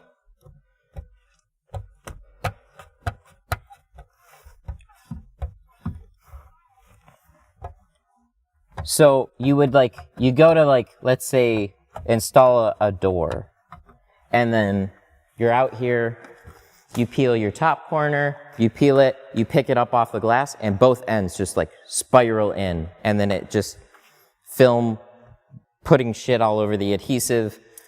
And it's just, dude, you can't, oh, it's so frustrating. And then they're like, oh, it's probably just a bad roll. And then they send us out different rolls, and we're still having the same issues. And it got to the point where they actually, every roll that they sent us, they had to re-roll it. So they had to backwards roll everything. So take out a roll, unroll it, re-roll it, ship it to us. And that kind of fixed the issue for a little bit. And then what ended up happening after the fact was like, you know, we would get the occasional blurry roll of film. We would get the occasional like scuffed looking roll of film. And a lot of the time they just kind of expected us to eat our own warranties. Like every time we would have an issue and be like, hey, this customer came back and he's saying his film is blurry. And they'd be like, oh, okay, sorry about that. And then they just didn't do anything about it. And you're like, what the fuck? They just kind of brush it off. Oh, we'll take care of it. We'll take care of it. And then nothing ever happened. So you just get annoyed with trying to deal with them, and then you stop dealing with them. Well, then the straw that fucking broke the camel's back was a huge fucking issue. So they swapped some chemical in the glue, and then in the wintertime, after we tinted, you know, after you tinted customer's vehicle, everything looks good. They leave, the glue would sit for like exposed to moisture a little bit longer in the wintertime, and then it ended up crystallizing. And we had a month straight of nothing but speckly looking windows come back. And that was it, dude. They finally stepped up and covered that issue, but it wasn't till after we had our first one come back, we had a second one, and then it was just like fucking a month straight of comebacks.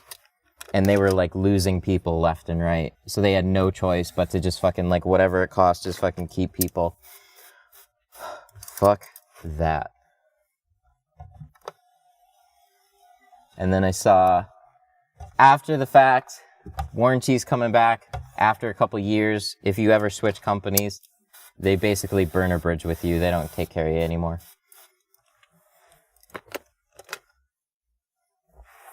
Sad.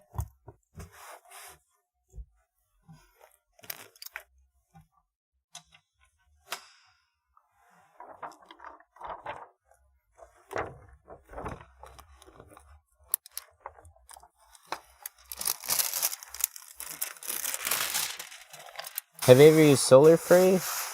No. I think I remember hearing about a couple of people that like Solar Free, but Solar Free always struck me as like a cheap sounding name. Like Sugar Free or something? I don't know.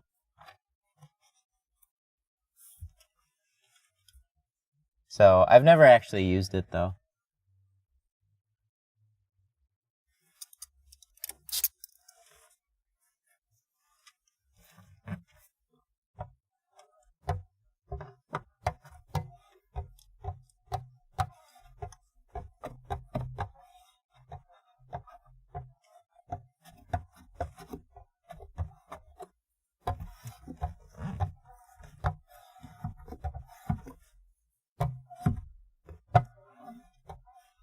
Sometimes I forget how many film companies are actually out there.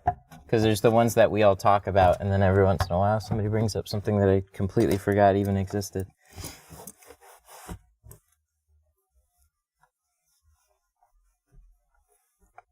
Alright, so we got a back window to do, and then we're going to add dot tricks.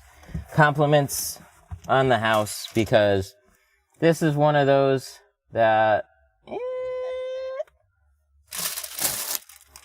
we should probably do something about.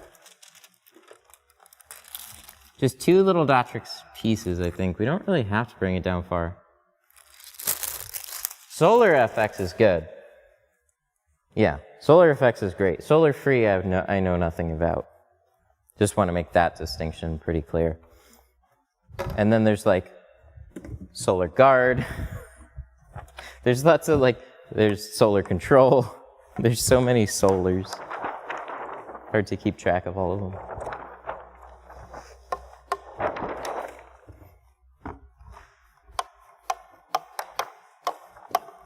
FX shrinks like butter. Yeah. Yeah, that one's pretty known. The manufacturer, same thing for like XPEL. There's quite a few that all came from like the same manufacturer. So different films, but similar in like the way they're made, materials, shrinkability. A lot of those things are all going to be really similar. Not the same, but similar. Solar Effects will be a big name. I mostly agree. Never can predict that 100%.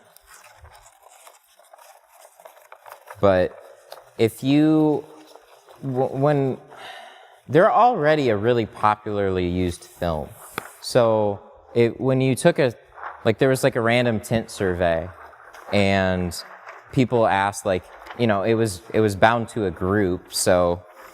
But in a few places, like what films do you use? Like what film do you use?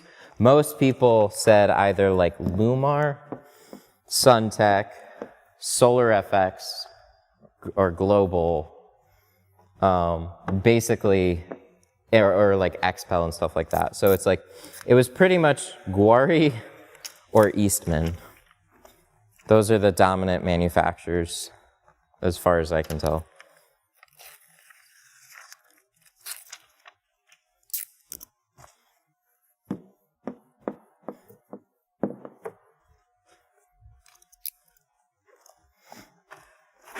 So this is the Pro Nano ceramic.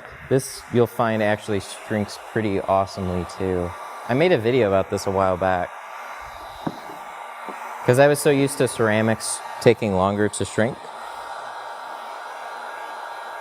Using nano ceramics for like a period of time.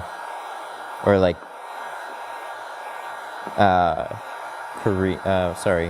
Korean ones.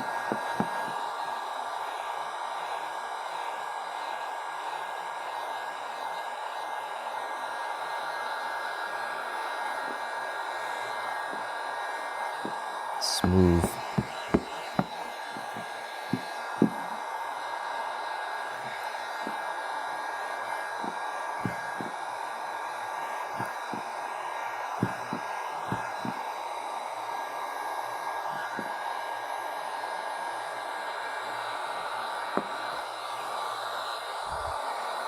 See, even though we have these lights, we definitely need one here. But even though we got these lights, we're looking up at dark surfaces, so I'm really excited to get my panel up.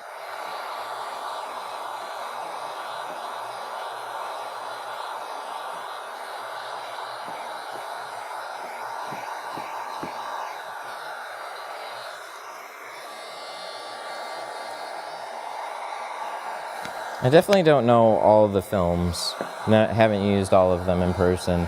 But it's like, if you start paying attention to like the origins, or at least the countries that they come from, you can kind of like, oh, this one feels a little bit more rubbery, shrinks a little slower. This one shrinks a little faster, it's a little more rigid. This one's got an extra sticky glue. It's like there's some certain things that, characteristics of like the different countries that they come from.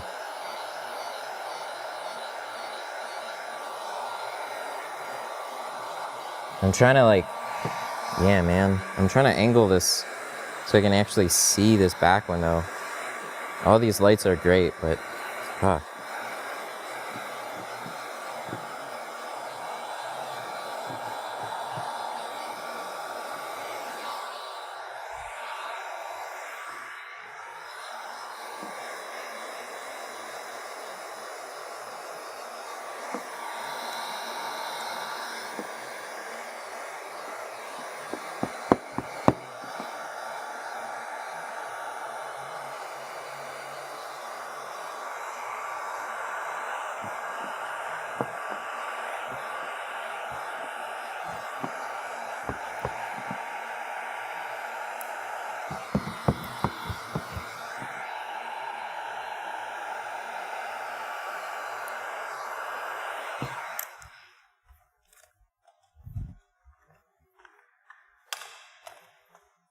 Having a hard time with pinch points and windshields? Oh, shit. Asked just a little bit too late. One of the biggest reasons is like if you have too much of a defined H pattern, you're forcing all the film to shrink right here. So if you can shrink things out at a little bit of an angle, and so like keep your H pattern basically to like this point here. Tack that down a little bit and then shrink and start pressing stuff out a little bit at the side and alleviate a little tension right in that area. You know, I want to look at this brake light before we cut it out. Oh, that's a pretty big border.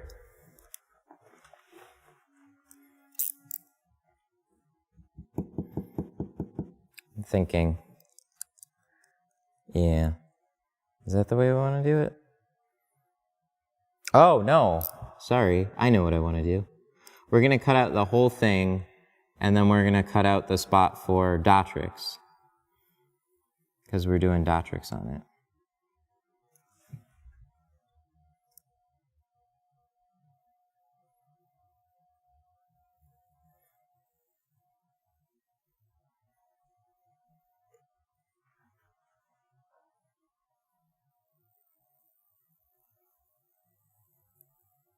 What car is next? I have a truck for 2 doors, but it's removal and retint, and I will be sure to talk to him about it. As far as the stream goes, I don't think we're going to be streaming that. I got some other stuff I got to get done today. So the stream's mostly going to be locked down to this one today, but we will be back very soon, maybe tomorrow, with a GoPro 9 stream. I don't know if we'll do it on a car, but I got a light I can hang. So if I don't do that today, I'll probably stream it. Normally I wouldn't, but it's kind of like an excuse to go on with a thing. I'm thinking.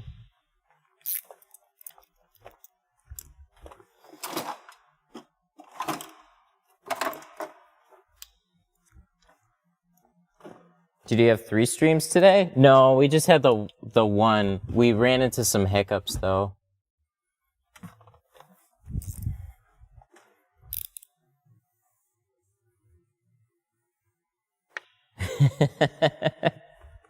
Are you shipping Glassade through Amazon where shipping... Are you shipping Glassade through Amazon where shipping would be free?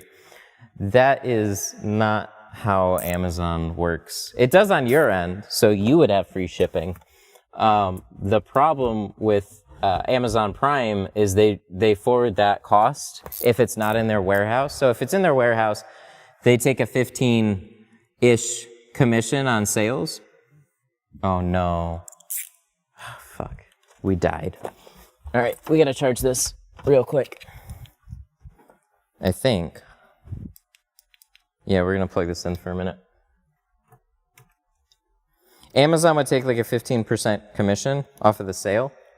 And then Amazon would also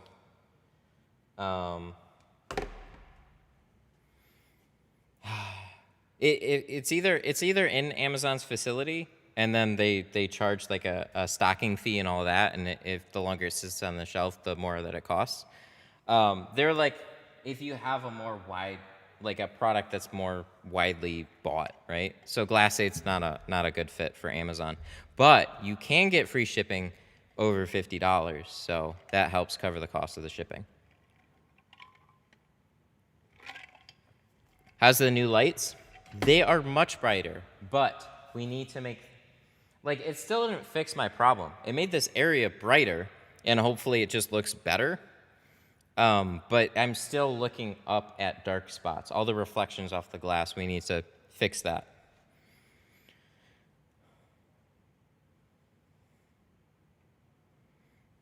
I don't want to keep spamming questions. When do you get comfortable with your tack down method? Between H or cross T, I just solved that corner issue. It's hard to say, and I still have those windows that are tough. Like, I didn't really understand pole shrinking until like a couple of years ago. And then I didn't understand creating like a little wave until not that long ago. Like there's things that I constantly pick up. So for the longest time, I was just shrinking individual fingers and then like separating them, shrink a finger, separate it, shrink the little finger. I guess it just depends on how you learn. I think now you can learn, like with the information that's available, you can learn this stuff a lot faster. But try and look at one method and stick to it.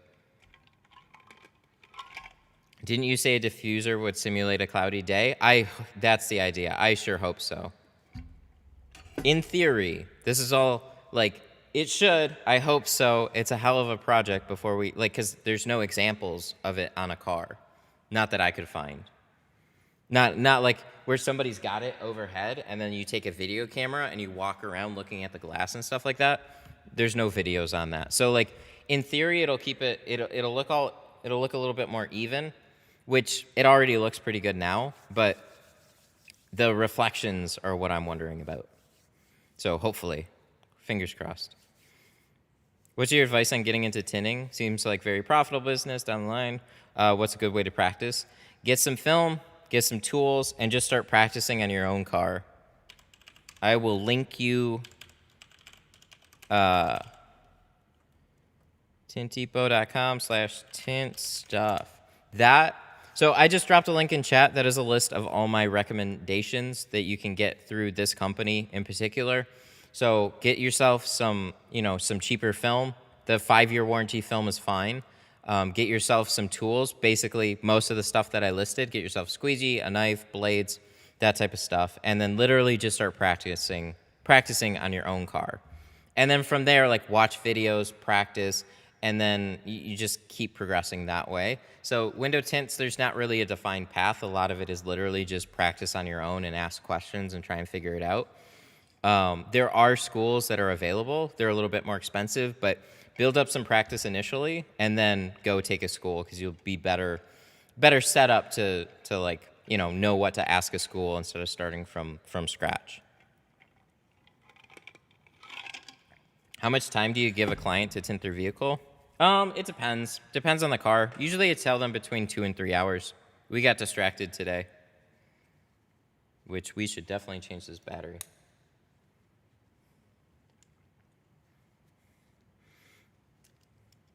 Ever think about tinting as some type of art or therapy? It depends on the day. If everything goes great, then yeah, it can easily go sour very quickly. And then you're just kind of like, throwing shit across the room. You get that car where you just stress the fuck out the whole time.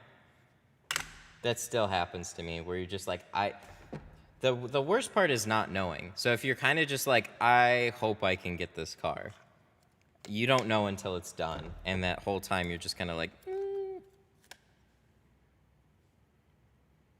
Difference between glass aid and electrical tape? Glass aid is much thicker.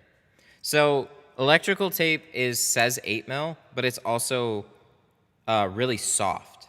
So the good 3M white, like the better the electrical tape, the softer it's going to be.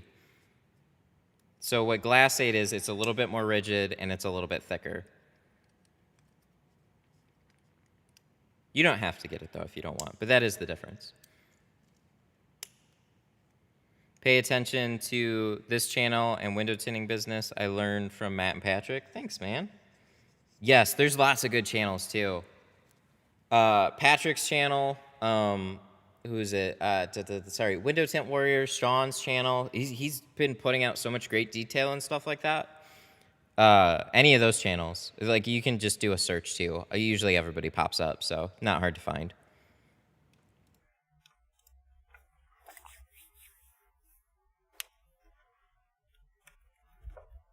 Okay. So, Mike. Mike's a good channel too. Mike does great videos. What I like about his is he's very to the point. It's like, hey guys, this is what we're gonna do. Shows you off of a GoPro angle, which is pretty awesome. And then he's got good info. He's been tinting a long time.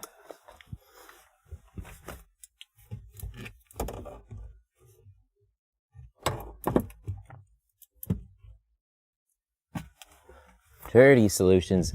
Yeah, that was like a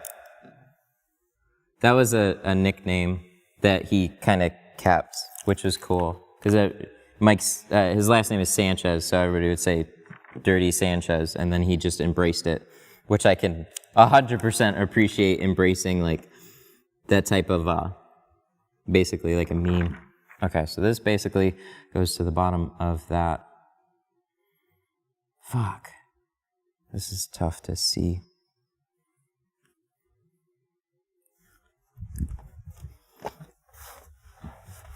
This is what I would say is the most annoying part of Dotrix cutting.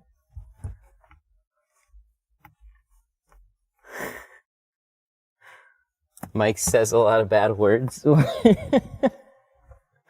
Yeah, everybody does. Everybody does in like the automotive. Like, it's just, if you work around car guys, everybody swears like a sailor. I swear a fair amount too. I always just try and temper myself a little bit and not go completely overboard, but we all have those days.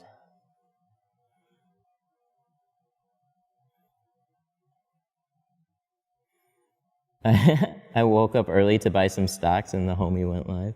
Nice. God damn. There it is. So what we're doing is we're basically cutting a template right now.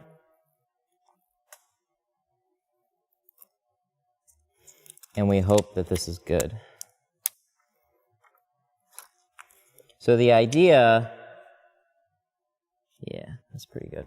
So the idea is to cut a mostly straight line, and then you're going to take that piece and use it as a template for the other side, or for the Dotrix. We're cutting the other side. There's this dip here. We just need that a little angled right in there. It helps to get a nice top-down view so you can see these dots. My dryer sheet's a little bit scuffed.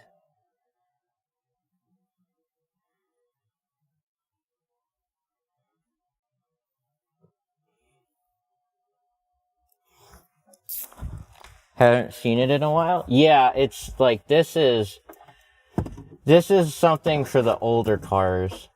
This is not something most of you guys are going to run into unless you're specifically doing older cars. And I mean like older, like 90s, early 2000s older, not like...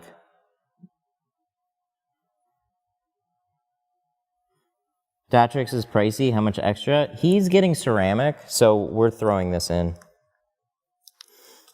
This is something for me to take care of this person.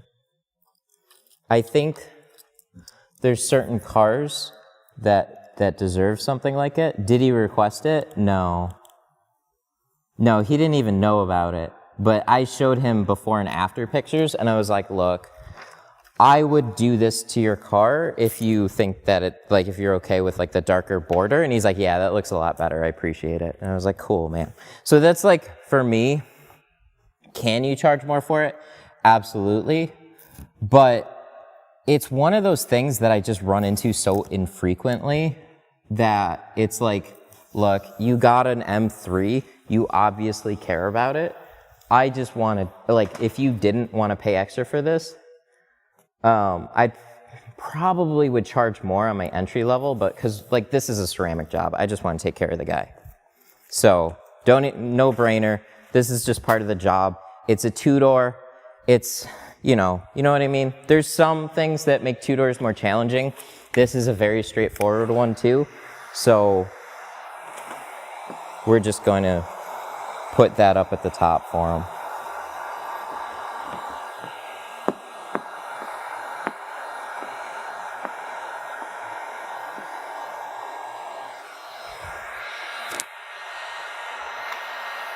Because, like, I guess the way for me to say it, too, is, like, if I put it at a price point and it was like, does he want to pay for it? Does he not want to pay for it?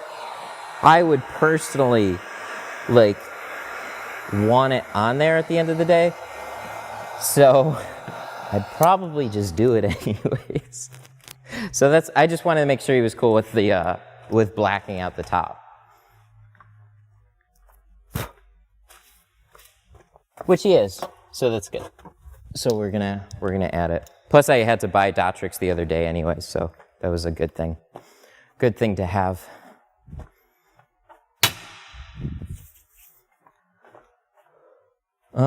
So we're gonna install the bottom portion of the film first, and then we're gonna cut our template, and then we're going to do the rest. So let's get our swiper, nose swiper, and our bulldozer, and probably a couple extra rags and a towel. That's all we should need on this one. Oh, except the clay bar. Duh. Where'd I put the clay bar?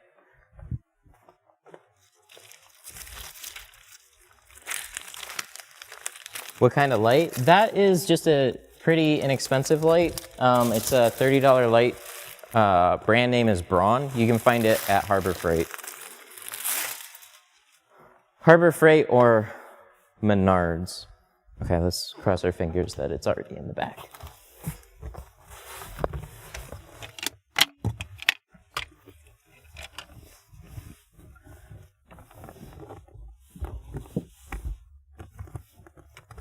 There's our clay bar. So we're down the sides a little. Yeah, that's pretty good.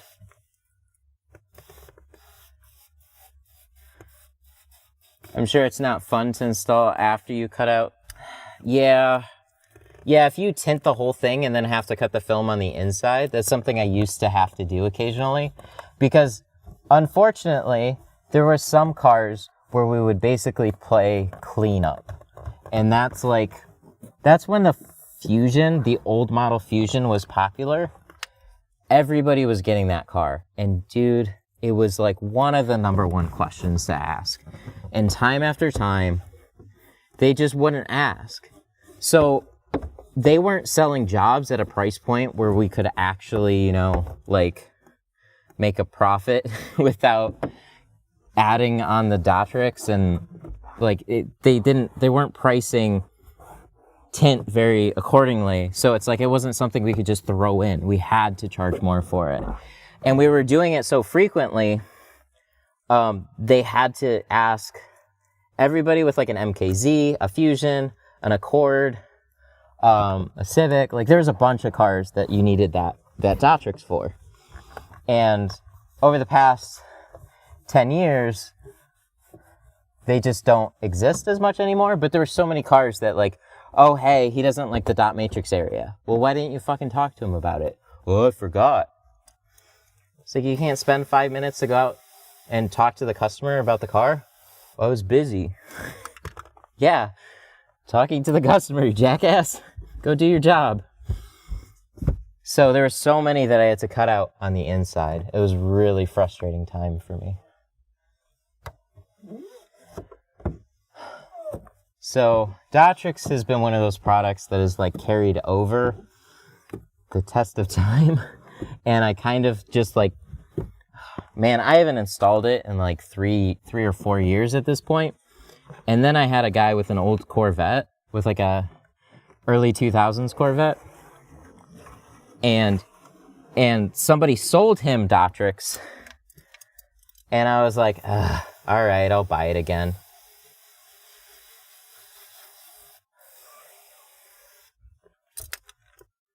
So it's $100 for a 50-foot roll. You only use half per back window. So you get about 100 feet out of each one.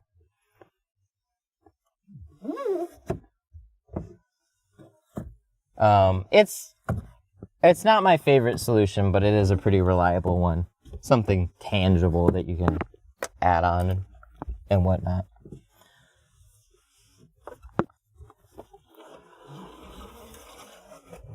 So it's very fitting that this is a 2003 M3, and that's why we're doing it.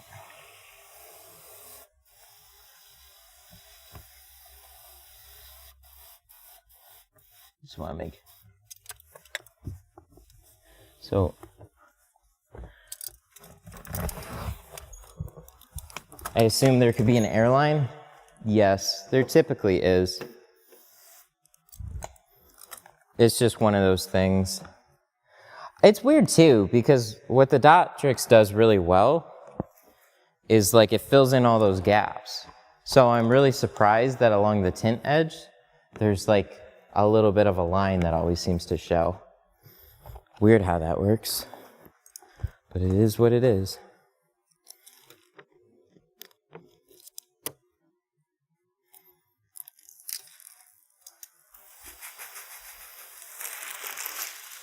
So I pulled the towel because I get really annoyed when towels are in the way. So soak up all the water, get it out of the way because we're just carrying the film in at this point.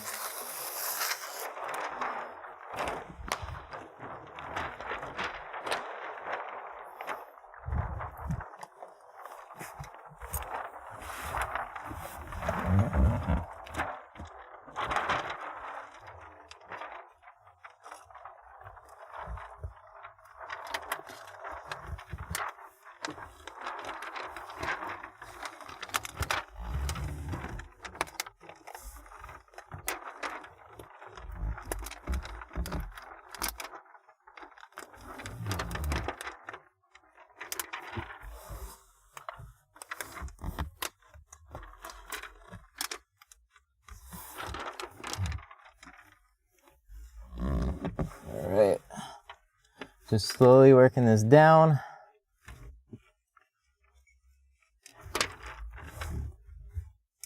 And then we're gonna, ooh. Oh, okay, cool. This is one of those panels you gotta be a little careful with, I guess. Seems to pinch right at the bottom.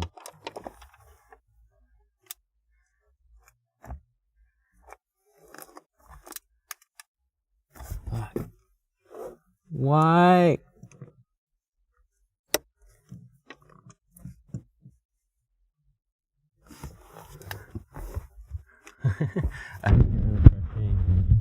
It's like an interesting job. That's a good summary. Like no joke. So there's this little point there right on the bottom that you got to be careful of apparently on this, because it pinches right in the worst fucking spot. So you push it out of the way, and thankfully it goes away.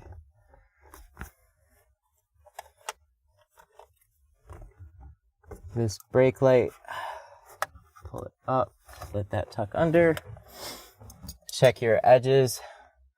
So we're pretty curved. We'll probably have to round that corner just a little bit. And then squeegee.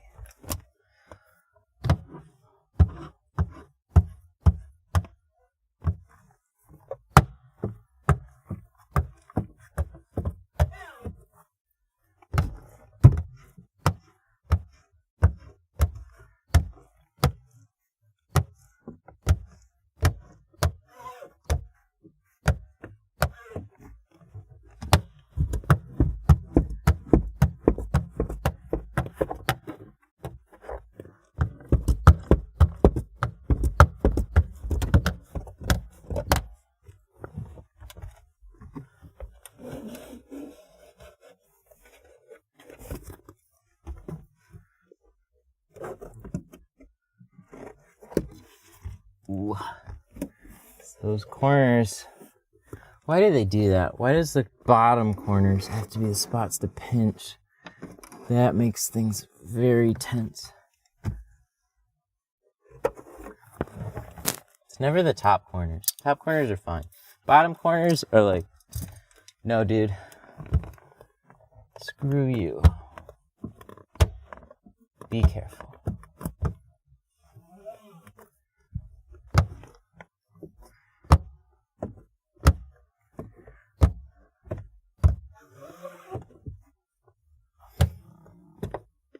So the other thing about trimming on the inside is not all cars are going to be friendly to that, because you have little antenna lines there.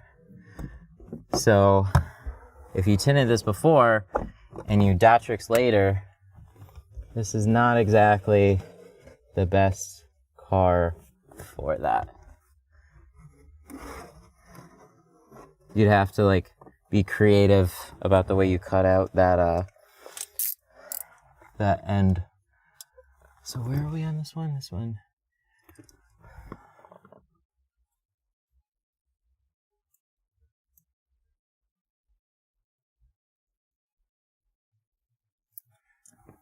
There we go.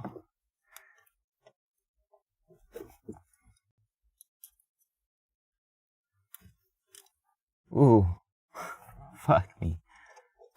We just cut our finger just a bit. Not in a painful way, which is weird. I felt it slide like a little paper cut almost. Okay, I want to clean this one up. That corner is like, just have this little edge. Don't lose your finger. That's what we hope not to. We don't want to lose a finger. No, we don't. Just a scratch. 'Tis but a flesh wound.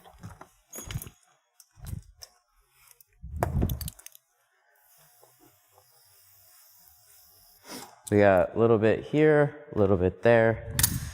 Kind of figured. So in that case, we need a little bit more pressure down here. Ooh.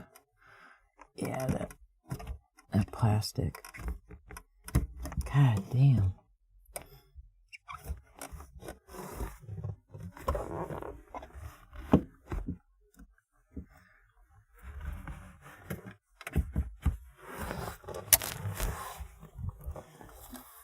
We're bleeding.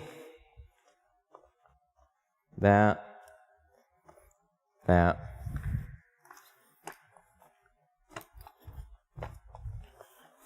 Just the corners.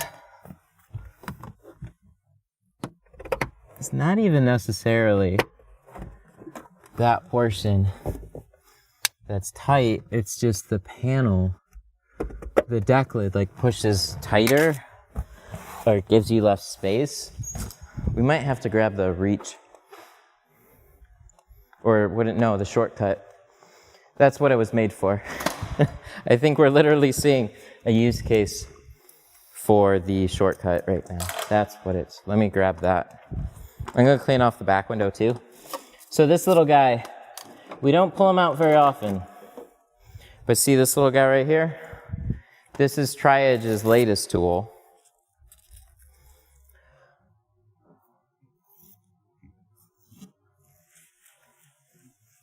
Tri-Edge's latest tool. They put this out back at the Tint conference, so like it's been a little while. Most people know about it. But they said, talk to the owner, and the best use case is going to be towards that bottom. Towards those bottom corners. So we're gonna put it to the test.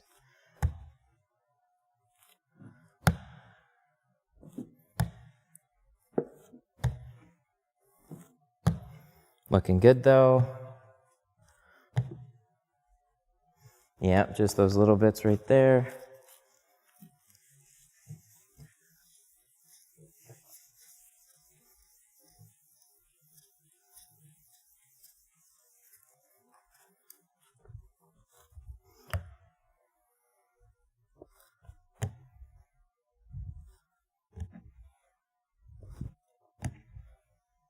Pretty good. Nice and clean.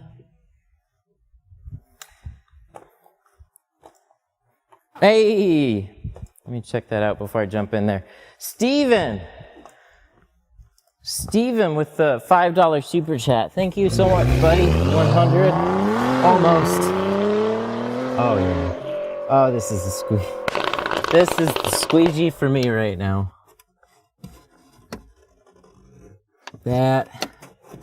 That is what we were looking for, I think. Good vibes on this one right now. So this one, like, you got the side swipe, right? And you got this. And obviously they're supposed to be pretty similar. They do not work the same. I've noticed that if you're going for sheer area, so we got this one down. There's the dots. that clump up a little on the bottom. So we just got this little clump of water there that we need to try and make it look a little good, but it's in the dots. Again, I just want to be careful. I don't want to push too hard down here. So the side swipe, generally if you're going for like a wide area, use the side swipe or the stroke doctor. There, that's much better. You guys see that now? That's what we're going. For tight corners, that's what he made this for. I think that's a little bit of a super niche use case, but it sure as hell came in handy right now. So, all right, now we can move on. Let's worry about some dot tricks.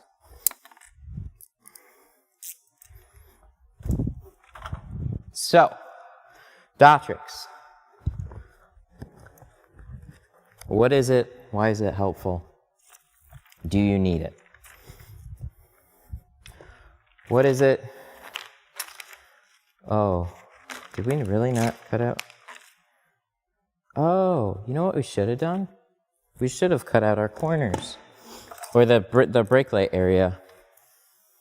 Because he's still going to have a brake light. That was my bad. This is where, oh, you can see it. Oh, hell yeah. All right, good. We can still see it. So you can see my imprint from the glass aid right here, which is perfect.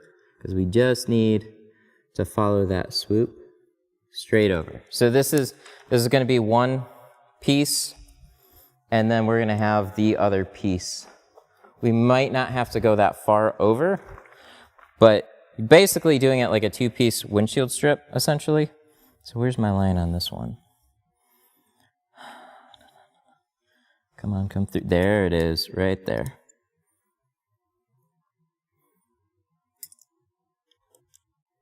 Da, da, da, da. Perfect. Okay, so that's 1Z, 2Z. We don't need a very big piece of dot tricks. We're going to be putting them up in halvesies. So take your piece, line it up, rough cut. There, that's all we're going to be needing for this car. Unless we mess it up. In that case, we'll be sad. So the glue on the dot tricks is currently facing down, and the glue on the tint is facing up, so we need to flip that. And I think one of the most interesting things about this dot tricks is actually different. Since I first used it, they've changed it. So the backing on this is way stiffer than it used to be.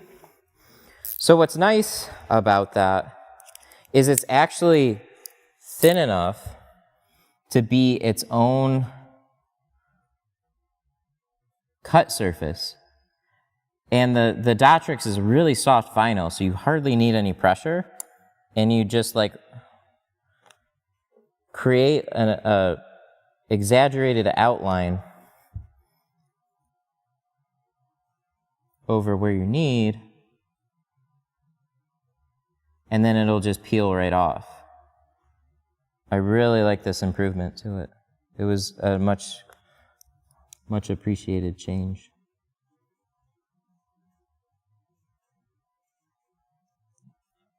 So, for example, see, here's my outline. It just peels right off. That's nice.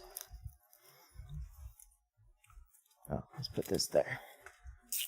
So, we already clay barred it. We don't need to do much. But I am going to just cut this piece off. And let's go ahead and jump in there.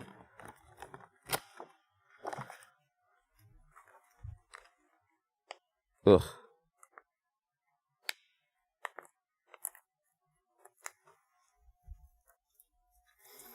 Oh, and we probably don't need the tint here anymore either, but we want to keep it in case.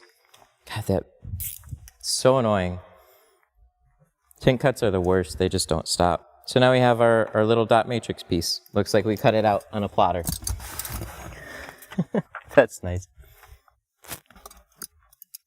So, little towel there.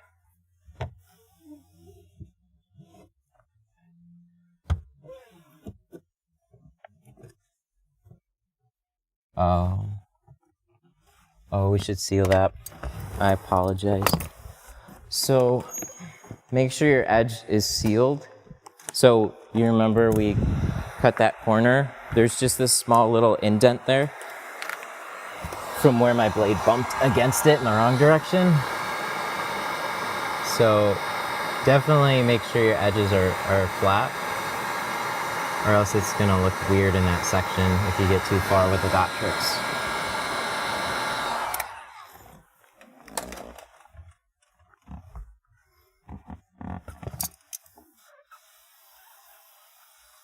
But it's pretty much all you need to do. Remember that it's tinted, which I half forgot about. And then we'll take our piece.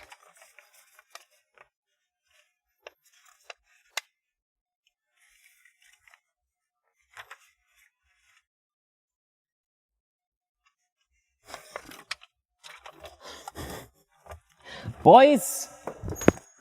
We cut for the other side. I should have recognized. Give me 2 seconds. We'll have another piece cut out. So we didn't cut wrong. Remember, we flipped our pattern. So adhesive side facing up, adhesive side facing down. So we need to cut out this side. So what we did was we actually cut out the other side.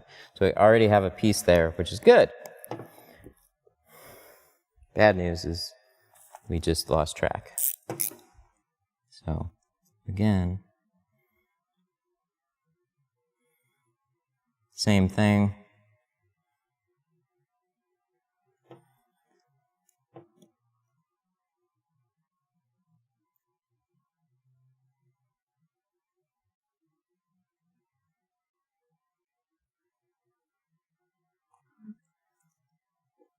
Probably cut this a little slimmer, because we're not going up into nowhere, going up into third brake light. Good.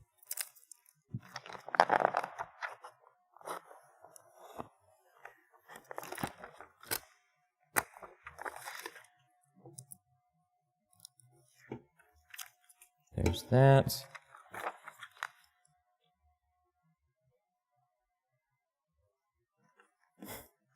All right, good. Now we got our piece. One side, one side. We're all good to go. I'm losing track of time. This is not good. So being that this is a soft vinyl, this is going to stick a little differently too. So one of its trademarks is being super annoying to line up. Especially when you have a piece that covers like the entirety. I don't want to take this third brake out. It's unnecessary, so. At least that was the characteristic of it before.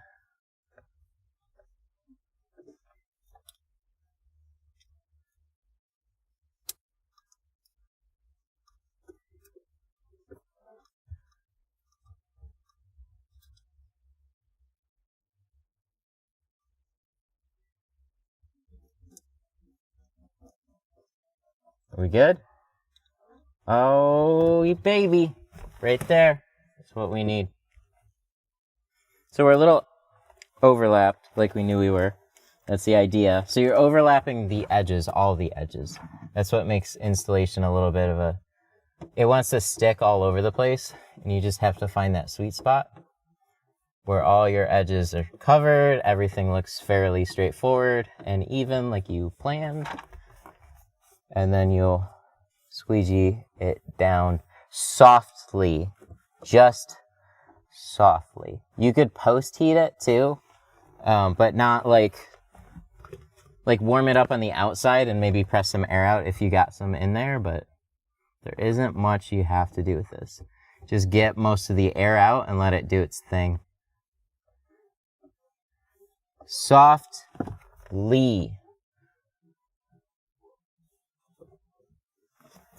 So we want to check it. Bro, that is so much better. Look at that. Oh, and most of this line comes like, so the Dotrix goes here, and the area above it is actually like, oh no, that's the tint. I'm sorry, I'm speaking dumb. That is where we put the tint. So that's the tint line right here. God, it's so nice. Good, look at that. Hell yeah. Way better. So let's put up the other side. This.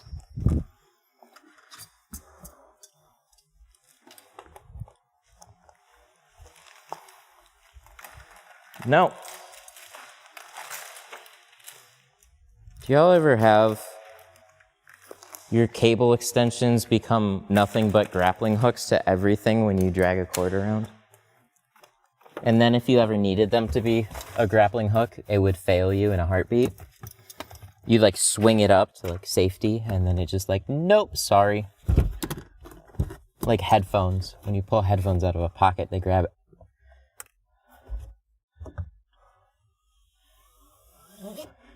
Today was the day, do I want to watch Pat or Matt? Pat's live? Can we raid him? I didn't know he was going live today.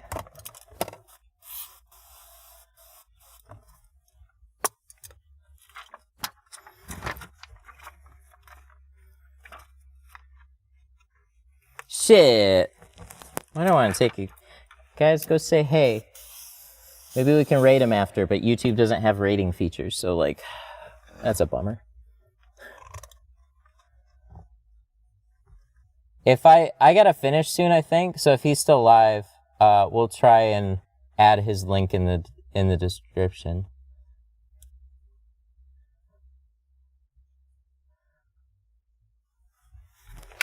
There we go. So let's hope this is, come on, just a little bit, just a little bit. Yes, yes.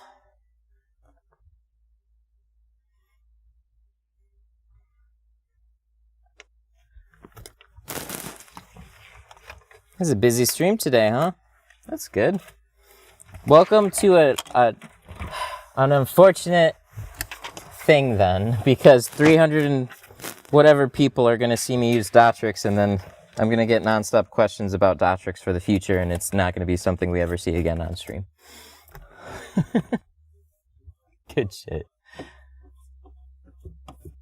Yeah, this is a good piece. Very happy with this one. So, if you can rough line up the Dotrix within like very close to where you get it, you can kind of push up on the edges and just bump it into place. I remember trying to line up like a full strip along the whole back window. Sometimes I would spend 10 minutes trying to line that bitch up because it's just like, you can't quite get it right. And then it sticks, and then you gotta lift it and spray it again, get it to float, lift it, spray it. This is about as old school as I get though, which is like 10 years ago old school. Not much old school here. But man, what a difference that little bit's gonna make.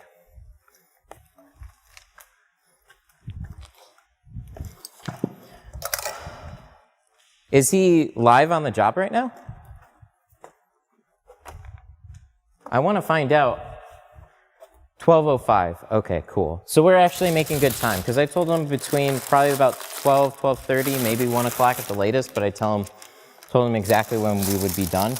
We unfortunately got distracted with the GoPro. He said he couldn't pick it up till about 1 anyways, so it's like we're not holding anybody up. I just have a 12:30-ish appointment for 2 front doors that are going to come in. I just didn't want to overlap that by too much. We do have this door to fix. So our edge is just slightly over, so we're going to have to shave just a little bit off. We're not doing a full door shave or anything. What was your thoughts on Lexan? I saw the one post, but no follow-up. I think I caught your email, if this is the same person. We didn't end up doing a follow-up on Lexan just because I got distracted with other things. The Lexan that I installed, if you guys remember, I did that carbon video. It's literally on there. It's still fine. No! It's still fine. It's been about, well, it's only been about 3-4 months, right? Whenever we made that carbon video, so I guess it hasn't been that long. What I didn't like about it is the haze. The haze is kind of inexcusable, so regardless of how long it lasts, I wouldn't recommend it on that. What we found out later, too, from more people, is that it doesn't shrink. It doesn't shrink as easily.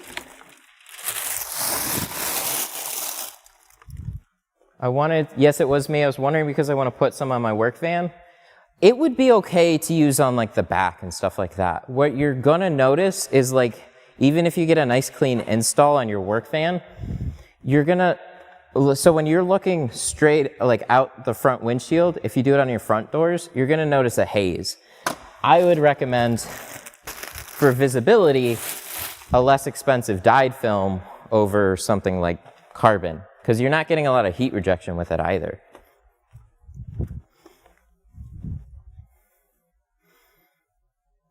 The pure carbon is decent for cheap film for a beginner.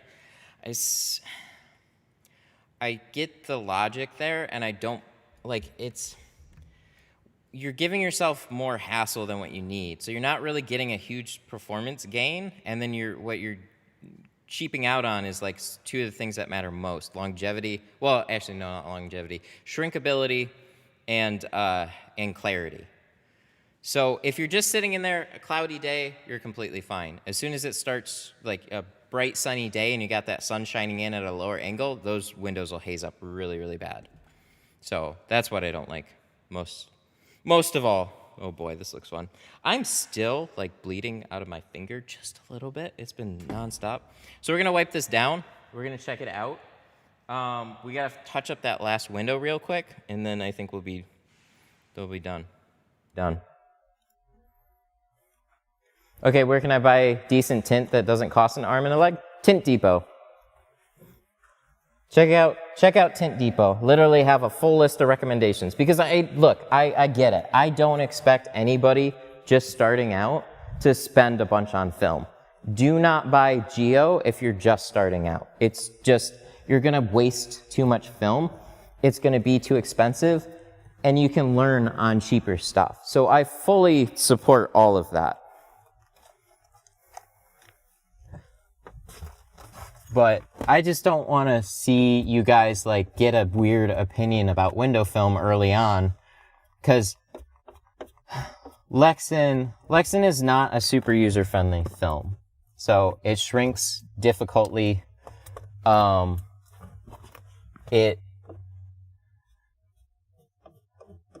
not going to go into business. I just want to do my own. Oh, yeah, 100%. Totally get it. So it's not, is it a bad option? No. It's just like, if you want something that's easier to try and install on your own thing, that film is not it. So whatever, you're looking for something that's still decent, but not going to cost an arm and a leg. And there are films like that.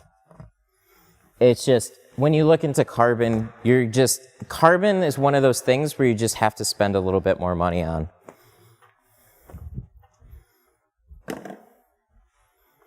I bought the cheap Lexan on eBay. It's a lot thinner. Uh-oh, 1 second. Hello, Detroit Tint Studio. How can I help you? Oh, yeah, I remember. How you doing?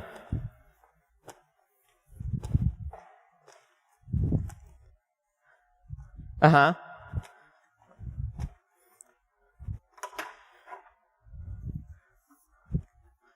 Oh, I gotcha.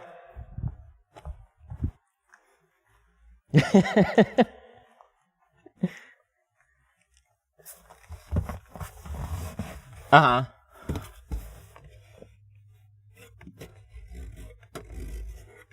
Oh, that's no problem. I'm actually working on a full ceramic right now. 2 or 3. Yeah, or else it'd have to be next week.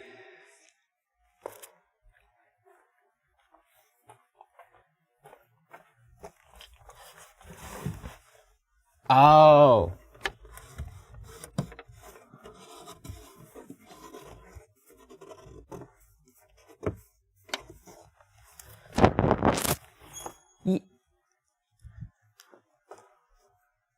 Okay, yeah, sure, no worries, man. Don't worry about it. I got some other stuff to keep me busy today anyways, and yours is just a quick, like, you know, removal, retint on the front doors, so don't worry about it. I totally get it. Get it while you can, and then weather, I know, is going to turn here pretty soon, I'm sure.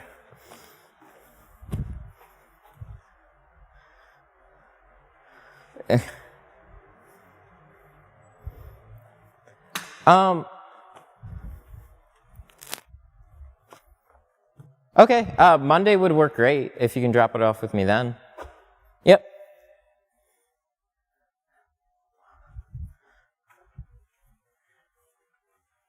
Yeah. Okay, that would be fine.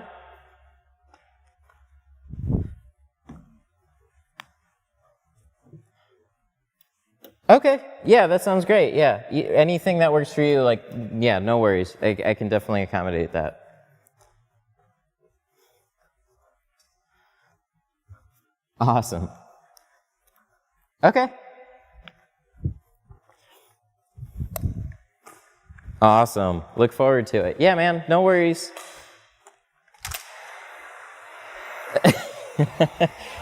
Don't worry about it. I understand stuff happens, so I got other stuff too to keep me busy too, so it's all good. Alrighty, look forward to it. Alright, you too. Bye.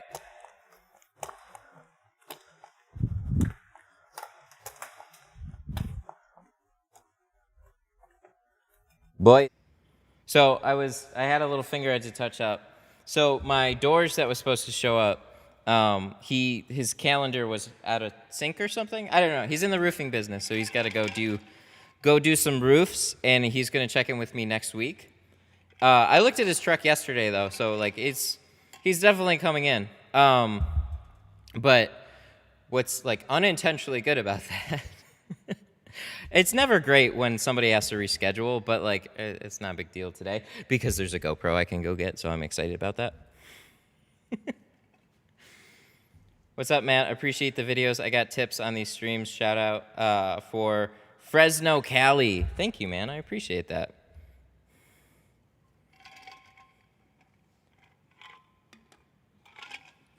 All right. What do we got to do? Sorry. I was like,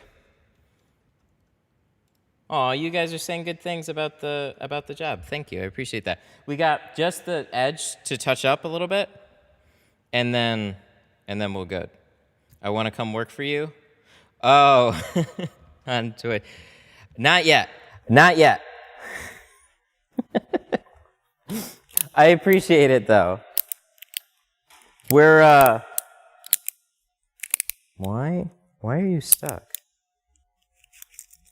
Just toss that there. We're still trying to keep me busy right now, so we're not breaking any records here, but we're building up a reputation, so that's really, really good. So this here is just a little overlapped, and it's been sitting for a while, so what I'm hoping is that I can actually shave this down. Let me get a towel and somewhere to sit, though, so I'm not trying to kill myself while doing this. Thoughts on Max Pro? I haven't used it at all, but I hear a lot of mixed reviews, so look up in the Facebook groups.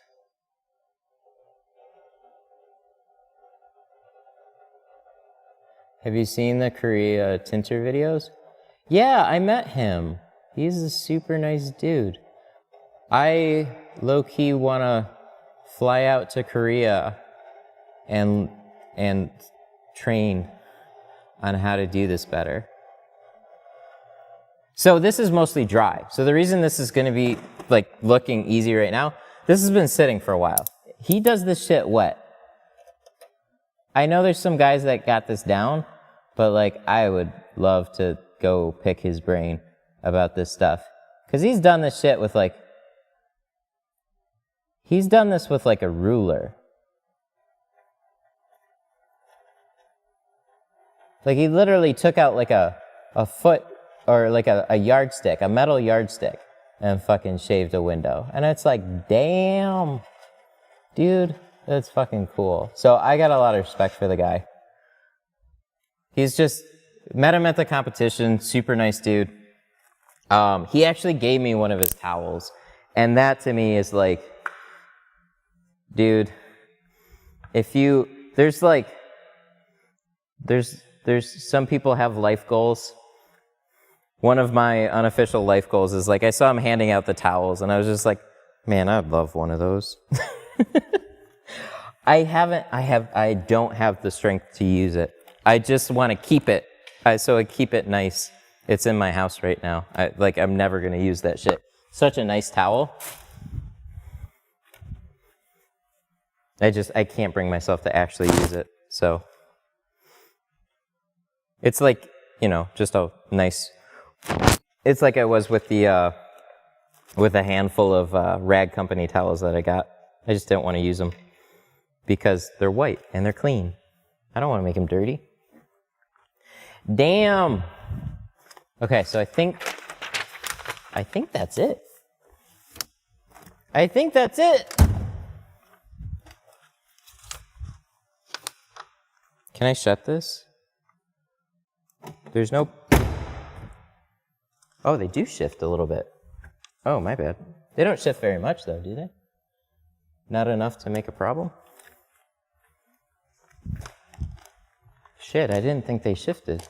We brought them down, though, so I think we're okay. Let's make sure this is good.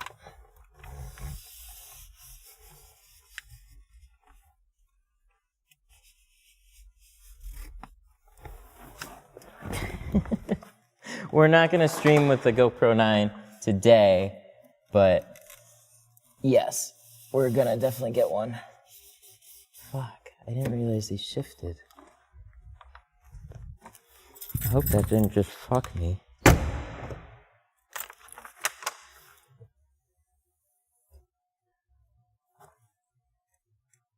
Oh no.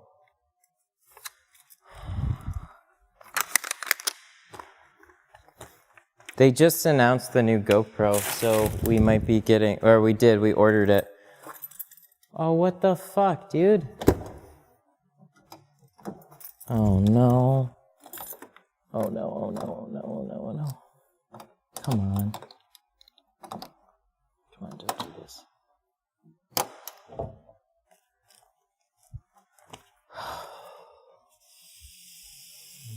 Fuck me, boys. We're not past, but we're... Oh, no. Uh-oh. Hang on. I got another phone call, I think. Hello, Detroit Tint Studio.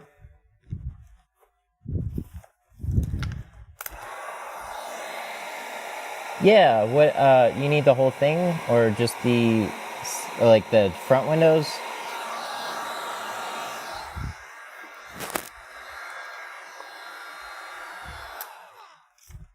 You can do, on the back windows, you can go as dark as you want in the state of Michigan. The only things that are technically illegal are the front doors.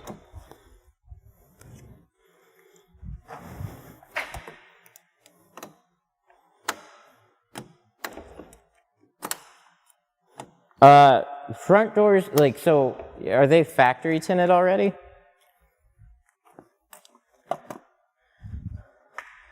The back ones, yeah, they only do the back windows. So that would be 20% right now is what the factory does.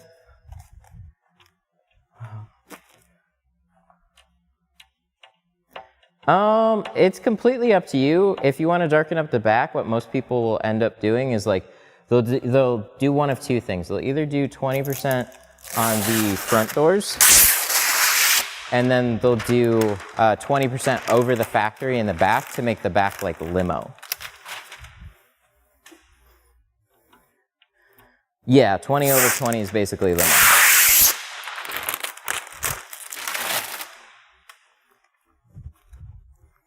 All four and the back windshield starting is going to be 280.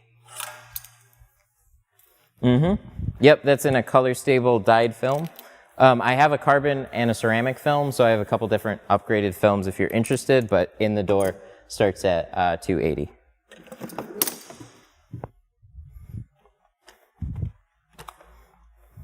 Yeah, I can schedule you an appointment if you're interested in setting one up. Okay, yeah, no problem. Yep, you're very welcome. Bye.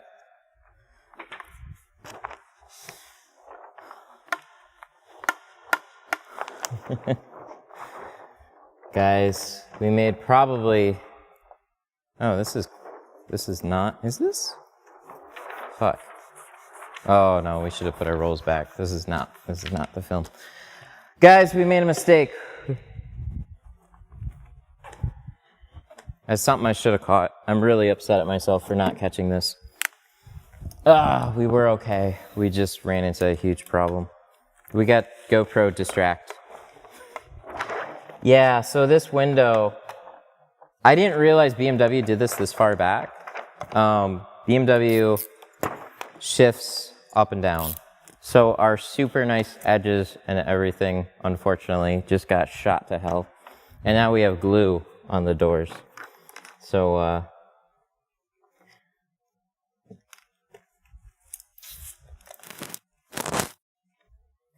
that's what we call not good. Bad time. I know most frameless windows do that, but I didn't catch how short it did it. It doesn't do it by much. It's just, I looked at it and I was like, I didn't even hardly think about it. So like they're saying in chat, the windows shift up and down. And I think what happened too is we were pulling on it a little bit while we were tinting them. And so they were starting to shift up and down. Because there was a couple of spots where it's like, dude, I hit that seal spot on rather than go a little underneath. So it just fucking flaked my tint. Not fun. Let's drop an F-fire. Yeah. RIP for sure. So now we have to catch up. Not really, but like, it's fine.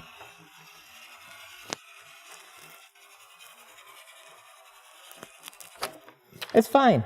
No problem. The back window looks great. The front doors looked really good. Unfortunately. Because it really hurts to have to do that. But that's the game that we play. Good film, bad film, looks like shit. Gotta redo it. Second time's the charm. That's what we hope. I just put a lot of work into that. I was so proud. We were sitting. One more try after this? No, don't talk like that.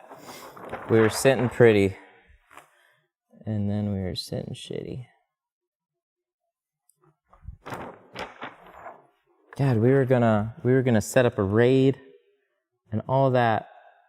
But in the wide world of window tint, third time's the charm. Stop it! You have to be ready at all times to be sad.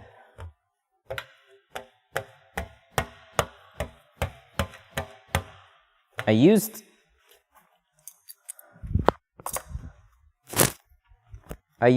my like happy joy time on buying a GoPro.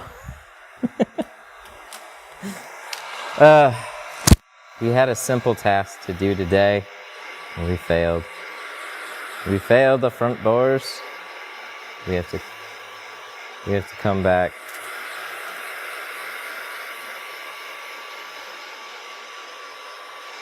So when people say tint God, I'm like, Are you sure about that?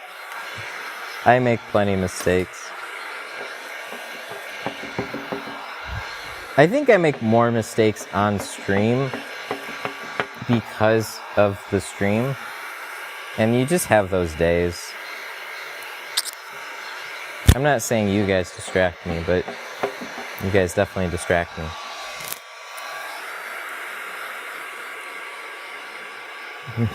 You praised. No. This always sucks. It really does. Like, I'm fine, but like this feels bad. It always feels bad, especially when you're really proud of the job that you did. You're like, ah, shit. And then I think like there's two or three things that really hurt. It's like the lost time associated with it is like extra bad because you're like, ah, that's, you know, if I had those two doors coming in, I'd be freaking out a little bit right now. Do I do every job on stream? Most I do when I'm here. So there is a day that I'm still tinting elsewhere, 2 days that I'm tinting elsewhere. So we still have the symbol account and I've just been tinting. So it's like I'm still tinting like, I don't know, 5 cars a day there. Not full cars, but like still tinting plenty over there right now, a couple days a week. And then I come back here. And pretty much whatever I have here, I stream. Because I got this place with content in mind. That is the goal. So if we can't stream, we're sad. Sad face.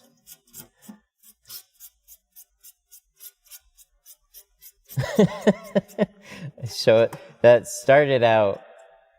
comment started out like, show us a wet shave, and I was like, no. And then he was like with a cardboard box, and I was like, ah, there it is. My dude. With a soggy cardboard box. With a limp noodle.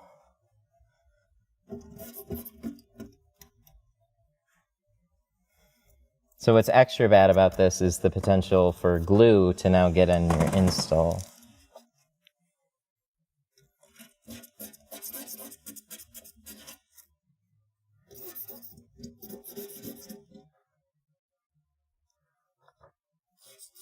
Have you had somebody ask for to not stream their car? No, that's never been.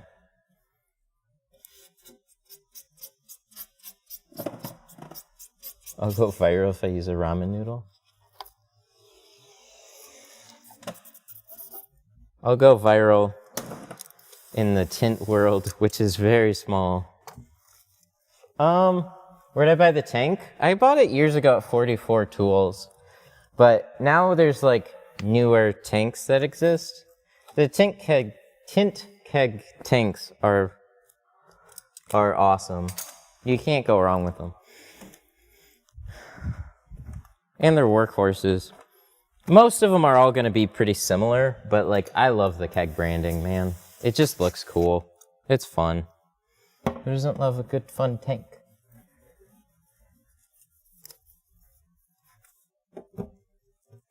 So for those of you that are tuning in late and saying that I started too early, well, here's your doors again. I just wanted to get them done.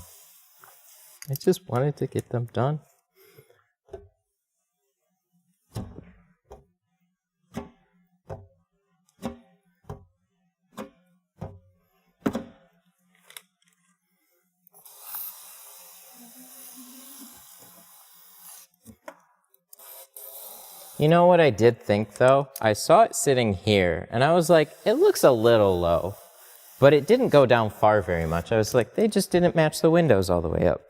Nope. Have you guys ever done frameless doors? And then you go to tint them and then you like latch them and everything, and then you realize after the fact that the customer had their windows rolled down like an inch?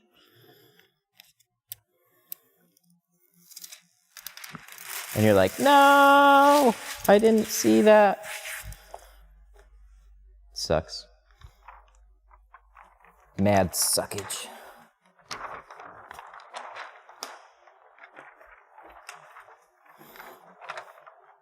These streams are gonna become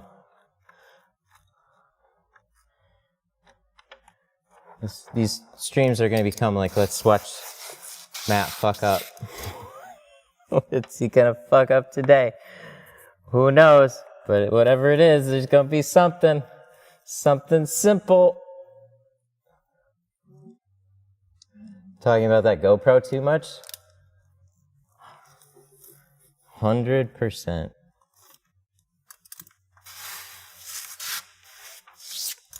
God damn. There we go.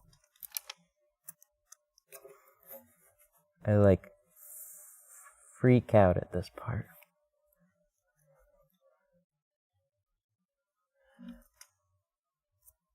On these frameless doors, you bottom load it, basically? Yeah, basically.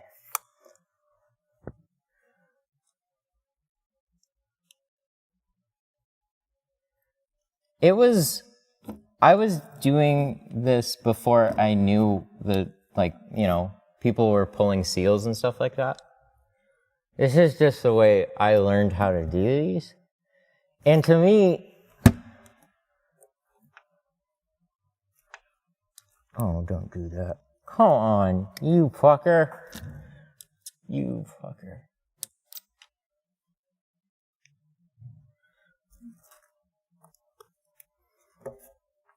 Why? Don't.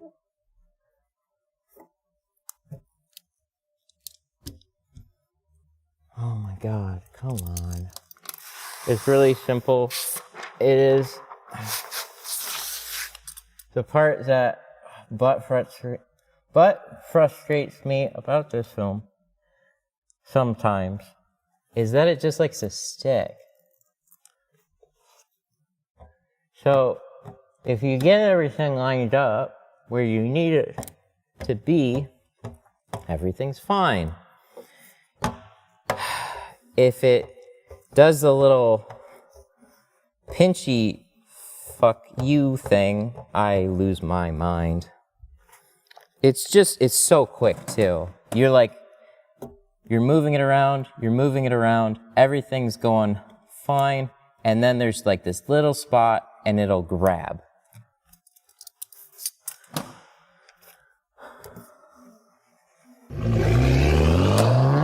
Oh, super chat. Let's hope the second time goes well and not the third. Oh, dude, you have no idea right now. They're not hard windows. What makes a window like this challenging for me is just you peel the whole thing, you start to get it into place, and then at any one of these edge points, it decides to grab and then just freeze to the window. And you're like, oh no. And like, there's no easy way to free it up because that edge just, like that spot just locked down. So it's like you can try and sweep water in there and you hope it just like breaks it apart. And it's not much. It's not ever much that's grabbing. It's just a little bit. So let's check it out.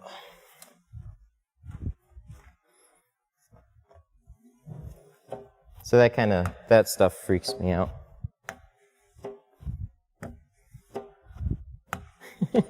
Wait, what happened? You left the stream. When you leave the stream, things go wrong. There's one lucky person in stream that makes everything go right, and as soon as they leave, things go wrong.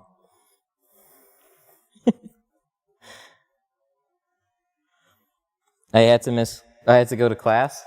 Noah, was that you? No, it's not. Wait, is it? No, it was somebody else. Okay.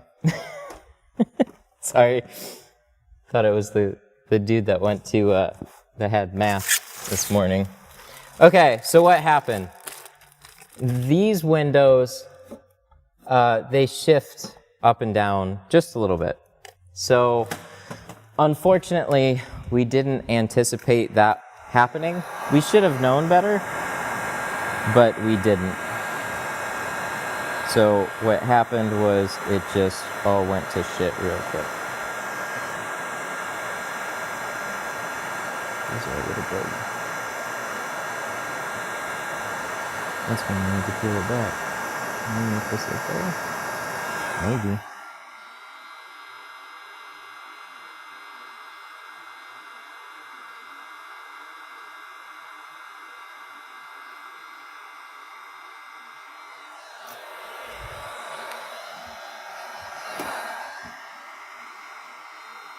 God damn it.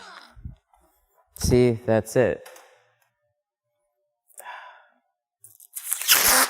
Third time. Fuck me, dude. Deep breath, alright. How much water do we even have left? Probably just sprayed like a mountain's worth. Alright. Can you start completely over? Sure, here.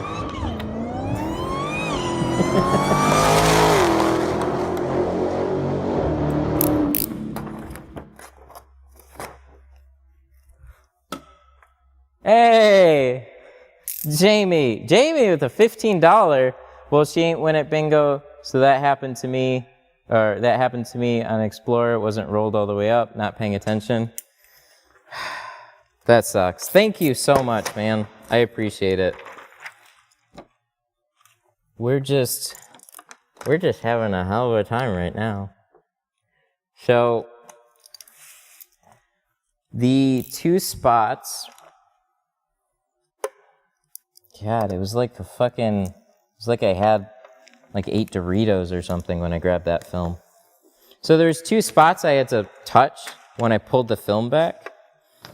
And those 2 spots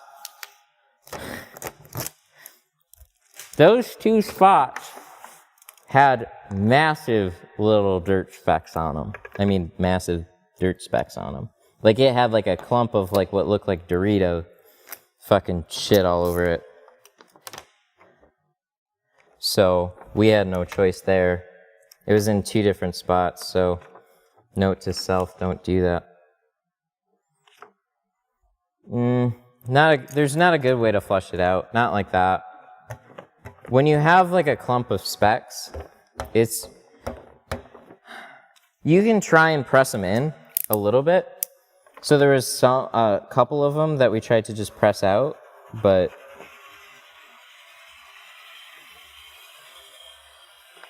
it just wasn't happening. There was another spot. There was one here, and then there was like one more here.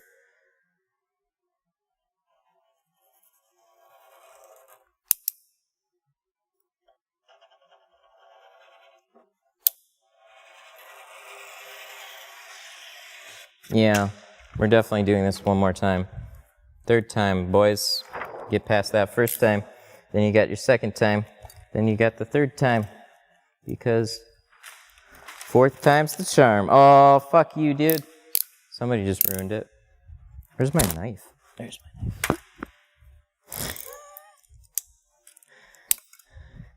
I'm tired for him. Thank you. This is every streamer's worst nightmare. Like when I stream, this is like the absolute epitome of what I don't want to happen on stream. Yeah.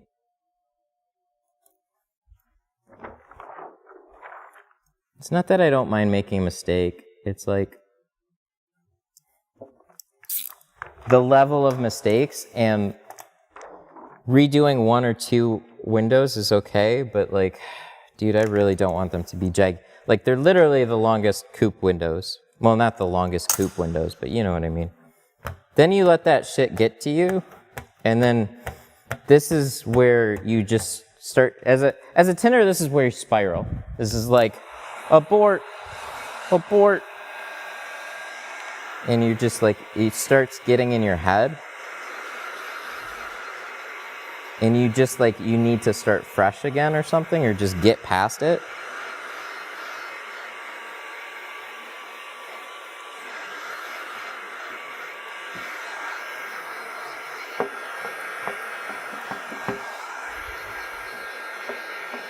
Oh, the cameras can make things look a little bit more peachy than they actually are. So just imagine like a fingerprint of dirt specks along with a few extras. It just, you know, for as much as we cleaned, it doesn't matter sometimes how much you clean. When you have to peel film back a couple of times in a row like that, it's not exactly great.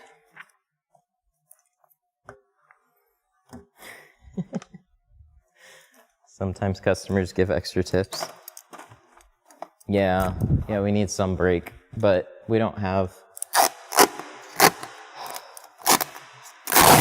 We got here early for this, and what the fuck, man? It's 12:30. This is supposed to be like an hour-and-a-half car. It's like a 3-hour car now. No windshield either. It's just, damn, dude. Feels bad. So we're gonna try and remember to make this, try and make this a little cooler, because any warm spots would also grab faster, right?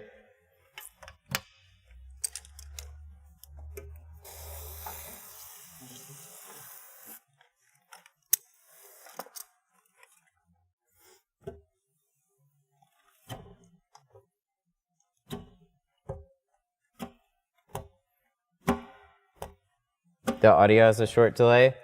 It changes from like when you sync up the GoPro to the computer.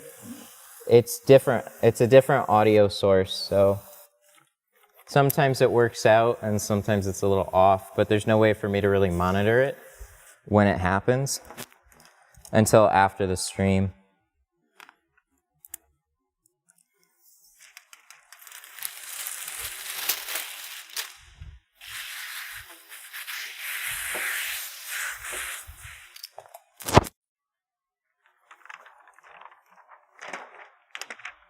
Dirt sitting on the top edge. Yeah, that's one reason clay bars are pretty awesome. Clay bars, rag, definitely wipe off top edges. That's something I missed for a long time.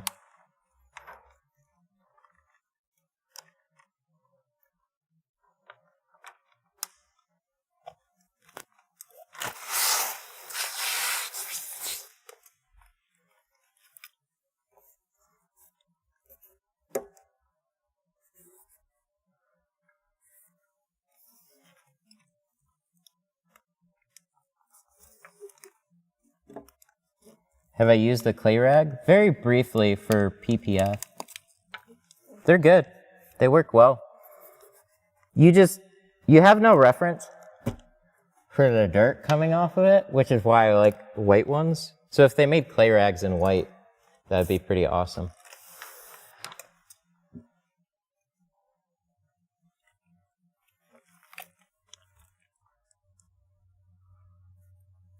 I gotta change my style for these doors, I think.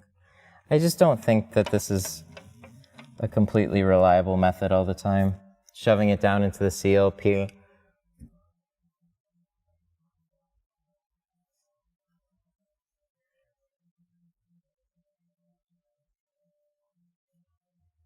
Well, a clay bar is gonna leave a little, clay bar is gonna leave a little slurry behind, so you have to like squeegee it off. You can wipe it with a towel briefly, but like,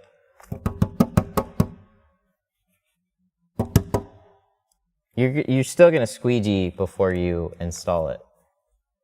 So I'll usually take a little extra water and spray it up at the top if I see like a pretty severe slurry. Slurry is what I would call it.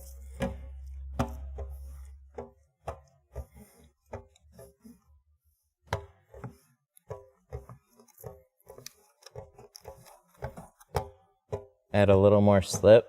Sometimes it's not necessarily about the amount of slip, but yeah, it would probably help in this case.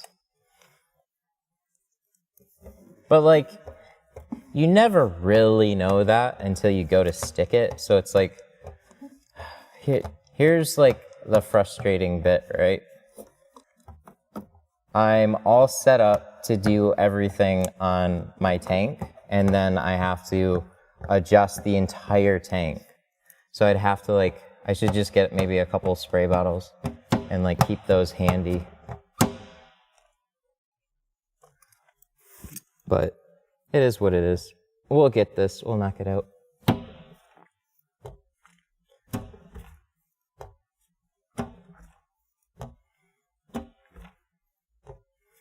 Yeah, let's do that. We'll just keep an extra spray bottle handy, so if we come into the sticky issue, we'll just like super soak it with some soap.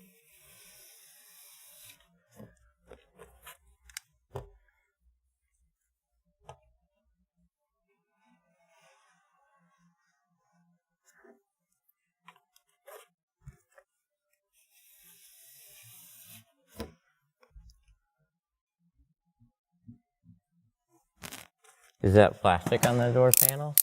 Yes.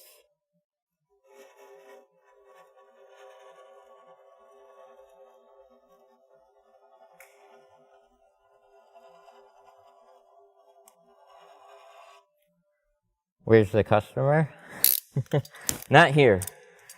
They dropped it off. I told them I'd call them when it was done and roughly when to expect it, so it's all right. It's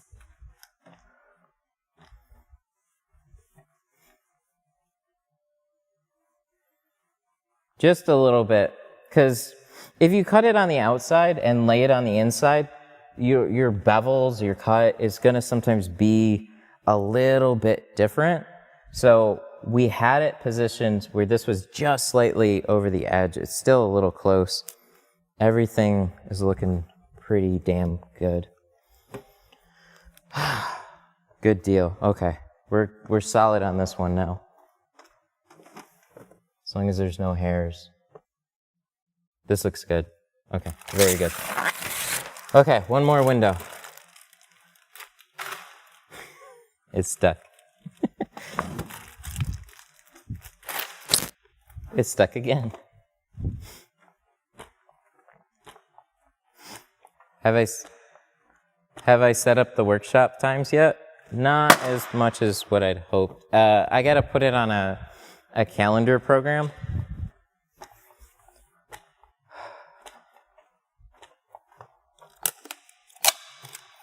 So the problem that I have with the workshop scheduling is just getting the technical all set up. So I sat down, I spent 4 hours one night trying to incorporate a booking, 3 different booking programs into the website. They all are garbage. All I need is somebody to go, like literally it's gonna be on My Tint Stuff. You go there, you book your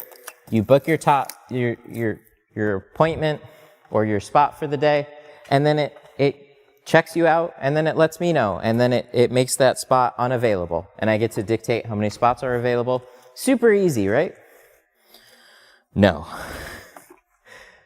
No. There was one, I emailed their customer support, they got right back to me, and they're like, I'm sorry, you can't book multiple days. And I'm like, how the fuck do you have booking software and you want to pay you want to charge me $25 a month and you can't book multiple days? Isn't that like ground zero? Like how many classes do you want to book? How many spots? How many appointments? No, it's just like one here, one there. It's just like, fuck you, dude. So, for every small thing that you want to do, there's 50 things in the way.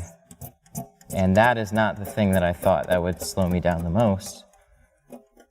But then I remembered, my wife reminded me, we have a doctor's appointment tomorrow to check up. I think we're getting another ultrasound. So I was gonna have it available on Wednesday and Thursday, but what about Google Calendar? Google Google Calendar, I don't think you can integrate with Shopify in a way where you can charge people for spots and then have it all incorporate. You can sync up with Google Calendar. It's just like when you start getting into more technical stuff like, oh, just integrate this program with Zapier or something like that. It's like, man, I just need a product page, a checkout, which I already have, and then you just integrate the little booking program with that. So they're just being, I don't know, it's just extra dumb right now. There's things Shopify does well. This is one thing where the App Store fails miserably.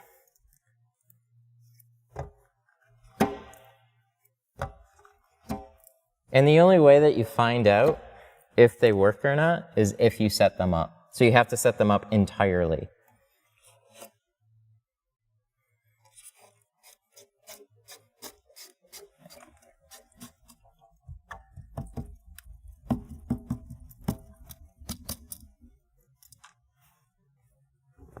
So sorry for the rant on that. I use Facebook page for booking. I just want to send people to the site.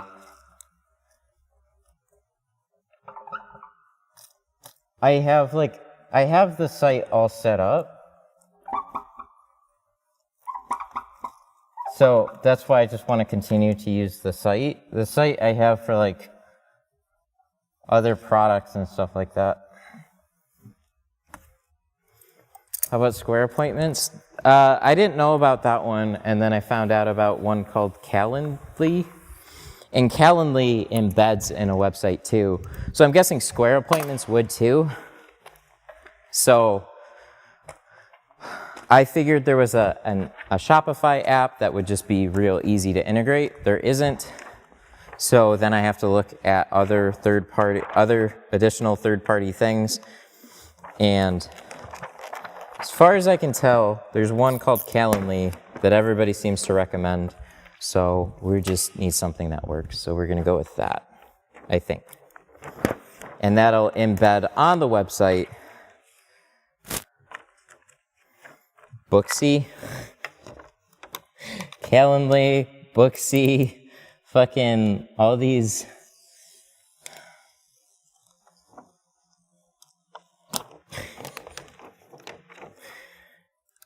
Uh, 2020 web app programs, man.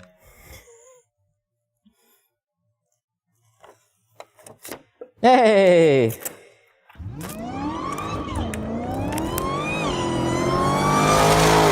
$15 Canadian super chat. Thanks, man. I really appreciate that. Hell yeah. 1 second. I gotta cut this. He said, congrats on the baby.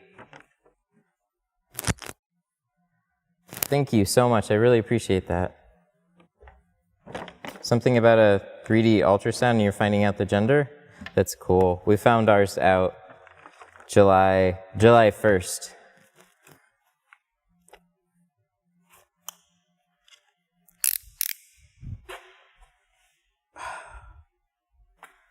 Always something. Well, at least we can do this. Cool. Who is it? Josh. Josh Ward. Thank you so much for the 15 Canadian super chat. Congrats on the baby, man. We're having a 3D ultrasound next month and finding out the gender. Oh, congrats to you too. That's super cool. That's awesome. Yeah, we found out July 1st. That's what I thought it said. I gotta listen to super chats better. Thank you so much for that. Really appreciate that. It's gonna be our first, so I'm late. How's the car going? Ooh.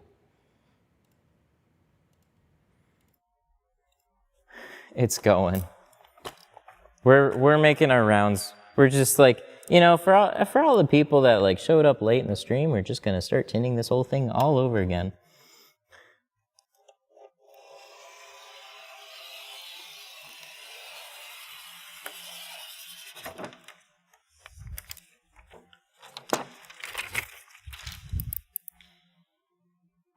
Ours as well? Oh, that's cool. Dang, first time daddy. We've determined, at least for now, we're like, it sucks to go through a pregnancy. So we're like, we're gonna stop at 2, but if the second one is also a boy, then we gotta maybe try for a third that's a girl. And then if that third one's also a boy, then I'm sorry.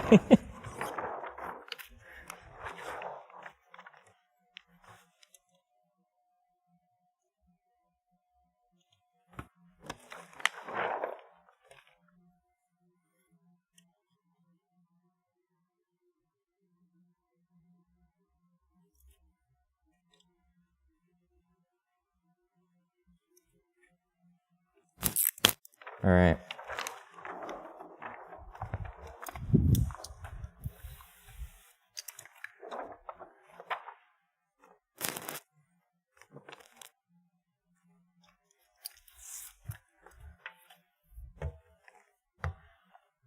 What do you think? You think we're gonna get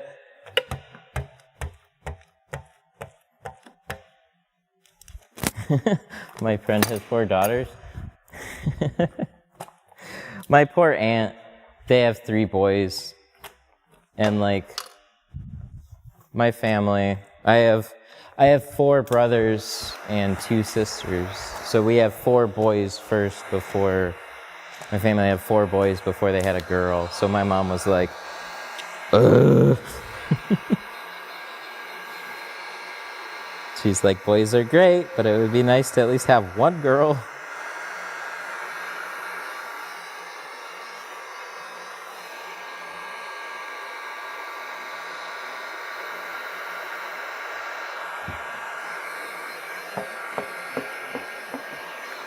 Keep a separate super soapy spray bottle for stubborn windows. Wise words.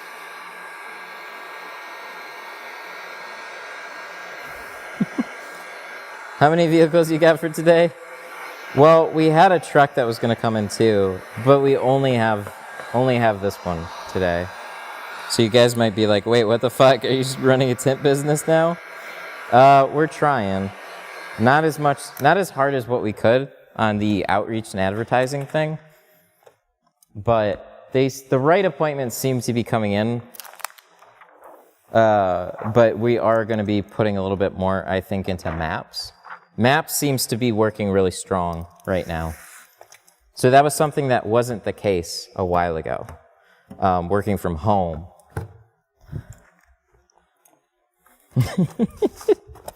Fucking memers in chat. 1 vehicle, we're tinting it 3 times. God damn it. So true.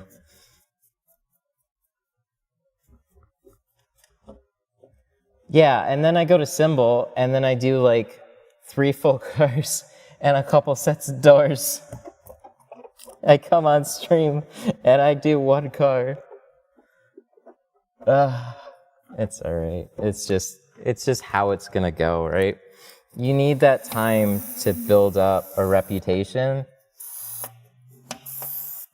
I always look at Google Maps for where to tint. Yeah, so if you're doing it from home, I'd say it probably doesn't work as well. I notice a lot of views and then just not a lot of actual calls or anything from voice. Or sorry, not from voice, from maps. But as soon as we move to this location, we're now a location like everybody else, right? So that just helps with the people that are window shopping. They don't have a place that they go to, or the place that they go to is booked up. So then you have a better shot at trying to get those customers right now. And that's actually been working out pretty well. My entry level isn't far outreaching from competition. And then the content that I have on the page actually does a lot for me. It's been responsible for a lot of upgrades.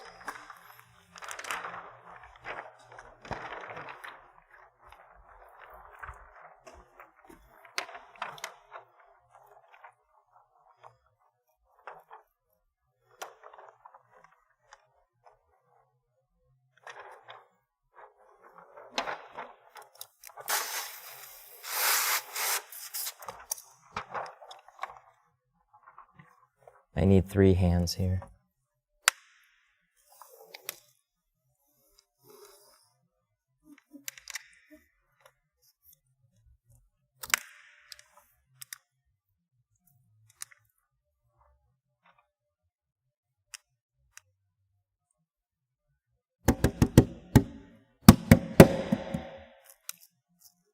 Just a little bit. Come on. This part.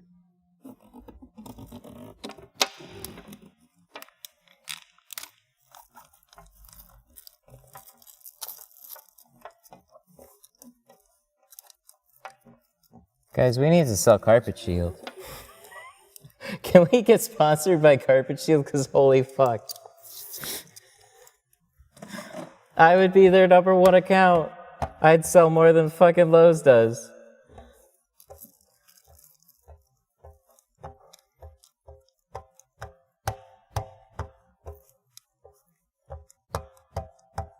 Oh, this is interesting. Not something I like to happen.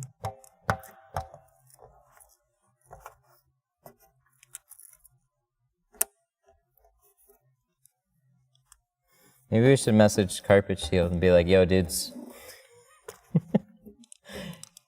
Can I give you a variant to market? And they'll be like, sure, what? And I'll be like, you need to sell the window film industry. And they'll be like, what? I'll be like, everybody needs Carpet Shield, but in door panel variant. Well, that was a bizarre squeegee. So you'll notice what happened. This got pressed in at a bit of a bow. And that's not what you want to see. So like, if somebody has a door window, it's a good example. So if somebody has a door window and they don't squeegee it out evenly, that's what you'll have a bunch of fingers in a particular area. So you might shrink it and then be like, what the fuck, I shrunk it. It's like, well, you did, but you didn't press it out evenly. So look at what the film is doing as you're squeegeeing it out. And if it looks like everything's been squeegeed out evenly, then you probably didn't shrink it enough. But it's entirely possible that like, it just got bowed during installation. See, it started to ride away on me. I don't like seeing that. We're like slightly over the edge, just slightly.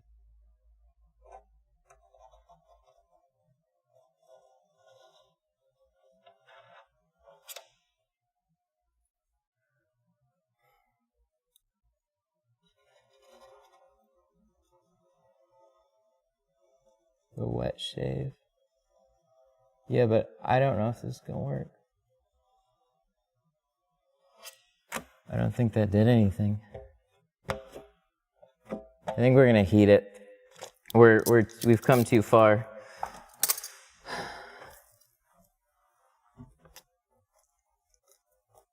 Save twice is key. That's what? I've seen people just do it once. You have to do it twice? I've usually noticed that it's not perfect the first time.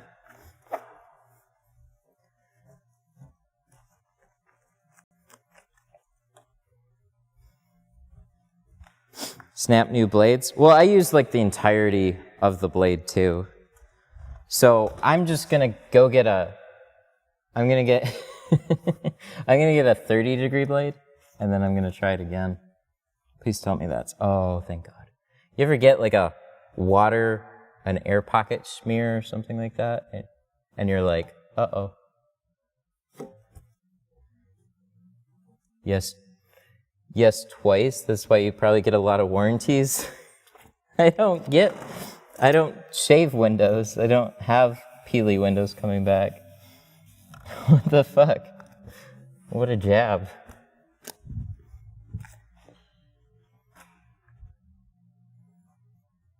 I've always seen people just do it twice. They start on one side, and they do the other side, meet it in the middle, and then they stop. Do they just keep going and not show it?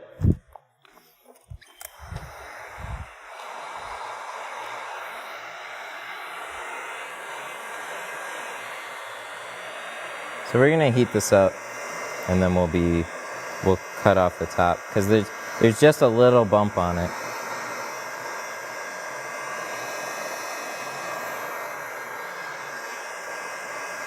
But everything looks good, so that's neat. They don't show it all. Dang, what a scam.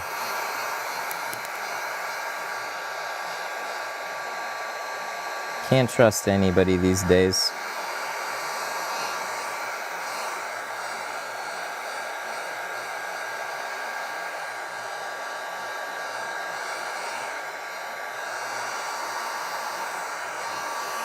You know, for the amount of people that have GoPros now, I'm really surprised I don't see them all going live. They're still making their happy little videos.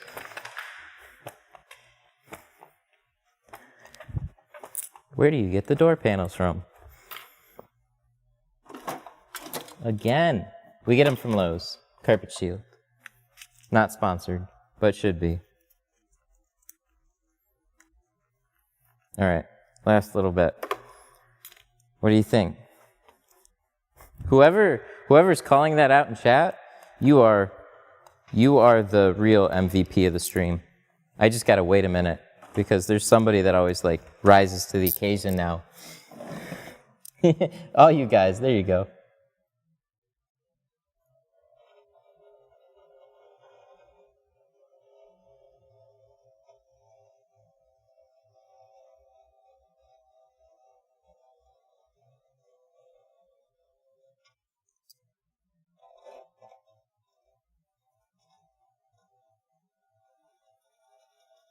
See, then it's easy.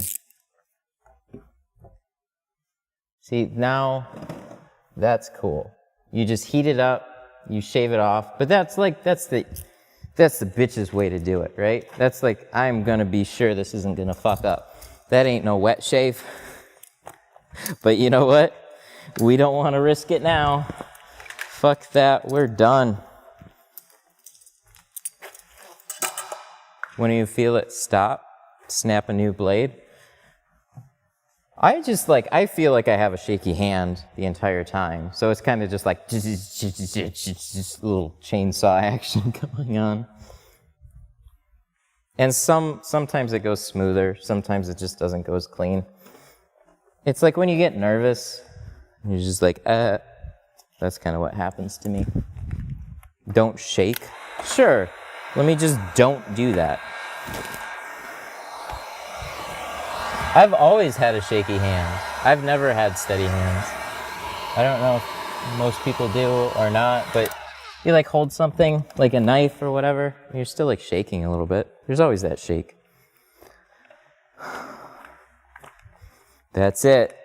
That'll get you everything that you ever wanted in life. If you can shave a window, that's it. That's the be-all, end-all.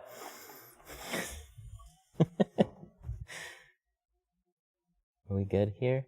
Oh, there. This has been sitting. We're gonna do this. Do this.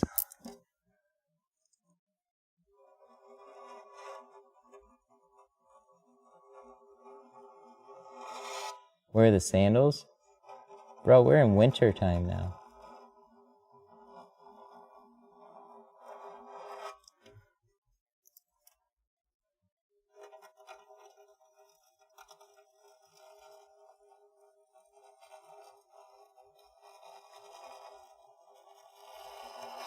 I wouldn't trust me as your doctor either. Okay, there we go. Yeah, it like, so it was hot. It was like 85 to 90, 95 most days. Like we had a hot summer and it was clear. And then all of a sudden it's like, we've been hot for a long time. Let's go down to 75 maybe? No, fucking dip. Dude, we shot all the way down to like 60s, which was kind of a meme because we started at like, we went from cold weather to like super hot summer weather and then back down to cold weather again. Like there was no like nice 70 in between weather hardly at all. You could catch it at like the end of a day. But that was pretty much it. So who's extra nervous on me like lowering these doors? Because holy fuck I am now. I think what we're gonna do is we're just gonna heat up the bottoms a little bit and just let them sit.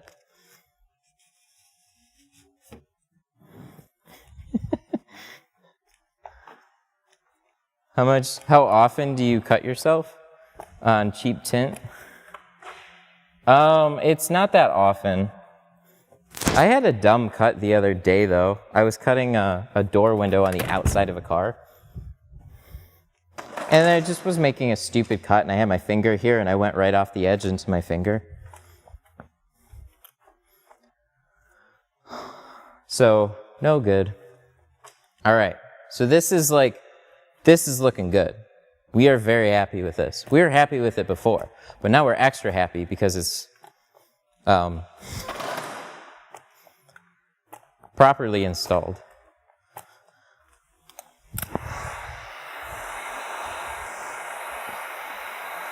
So this isn't something that I would suggest you have to do, but based on the way that the tint looked before, we installed it pretty normal. And what I was surprised about is they shifted, but I don't really care if they shift. I was more a little concerned with the fact that they peeled when they shifted.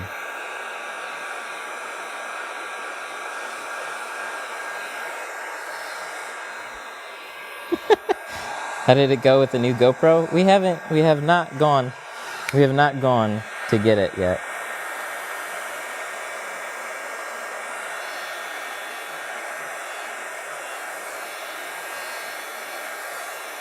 Tint and blade cuts are the worst, both of them. Both of them suck.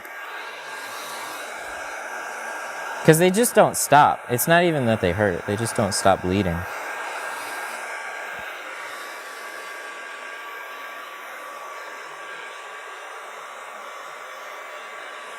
Now rip it off and do it all over again. Shut up.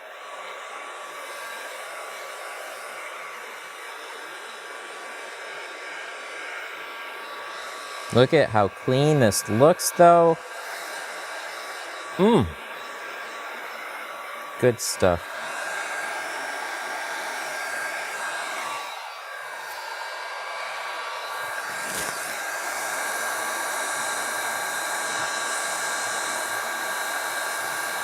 If the customer's not pressing you, leave them up for 30 minutes. I think we probably will. But I want to know if they'll be okay. So there's that impatience.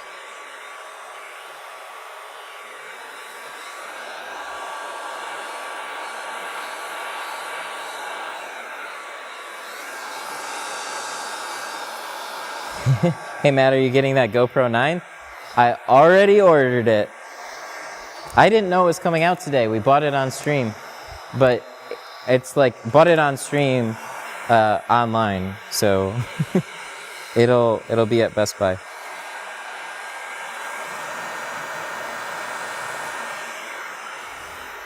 Oh shit, pineapple pizza? No pineapple pizza.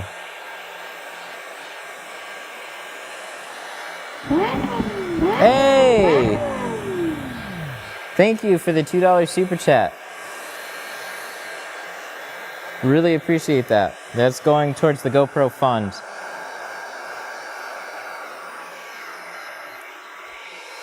GoPro's got this weird application program. I looked into this before. You have a website that you apply to be a part of their review community and stuff like that. But there's enough giant creators where they wouldn't pay attention to me. But little do they know that I would sell this to probably about 2 extra window tinners.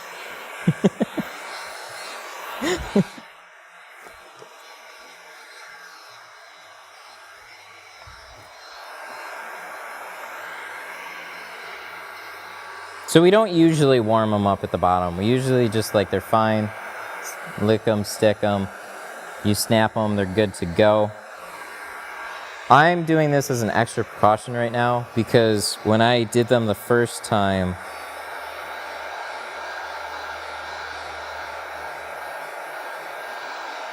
are you not afraid to damage the rubber? No, you're heating above it and you're moving that heat, so never leave it sitting for too long. The window's gonna hold that heat and let you move around and come back to it. So that heat takes a little while to pass through. So you want to kind of like monitor it. All right. So we're going to leave it like that for a little bit, and then we're just going to cross our fingers they're okay. So what happened, again, was we didn't latch them. So this was totally my mistake. I forgot to latch the door panels. But what I noticed was, like, at some points I pulled on the handle or something, and then when I latched it and saw them go up, they were already peeling a little bit at the bottom.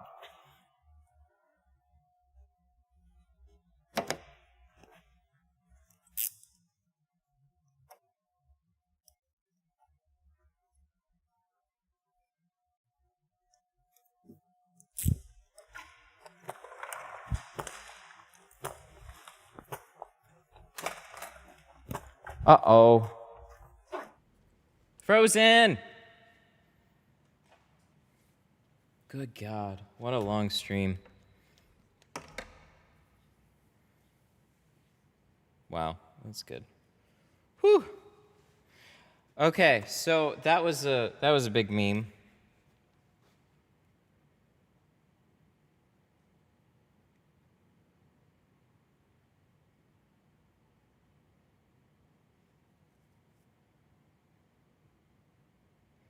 What about ceramic on a Tesla? 450 for 20%.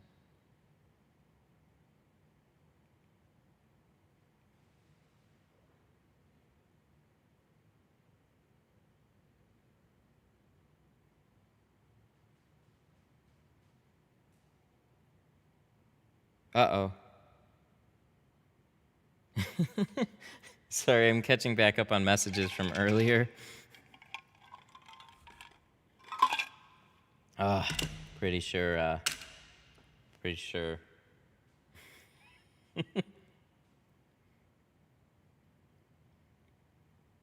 Oh, okay. Oh, wow, a lot of things from before. Holy shit. God, this is... My chain hoists are coming today. What the fuck? They're coming early. Oh my God, I'm sorry. It's like a time capsule, man. When I put my phone down and then come back to it 3 hours later, the entire world has changed, and like things that are actually important I have to catch up on. So, yeah, I got a GoPro to get. I have a frame to fucking make. I guess my chain hoists are on the way today. They're supposed to be tomorrow, but now they're just coming today. So I guess that's something that we can get a handle on. So what happened on this was, yeah, we didn't latch the doors, which is kind of shit.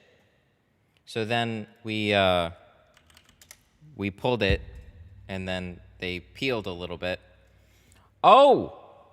Okay, so we're pretty much coming to the end of the stream. Remember I talked about earlier about wiping the glass? Oh, Patrick's still streaming. Boys, we're going to have to raid somebody if this is still live. Stop. Let me go ahead and put it away. Stop, so I can YouTube. Grab it. Oh, why didn't it go back? That's dumb. God, computer fucking problems. All right, what am I trying to do? I think we're pretty much done at this point. Sorry, I'm rambling. Join the Facebook group. Team Grunt.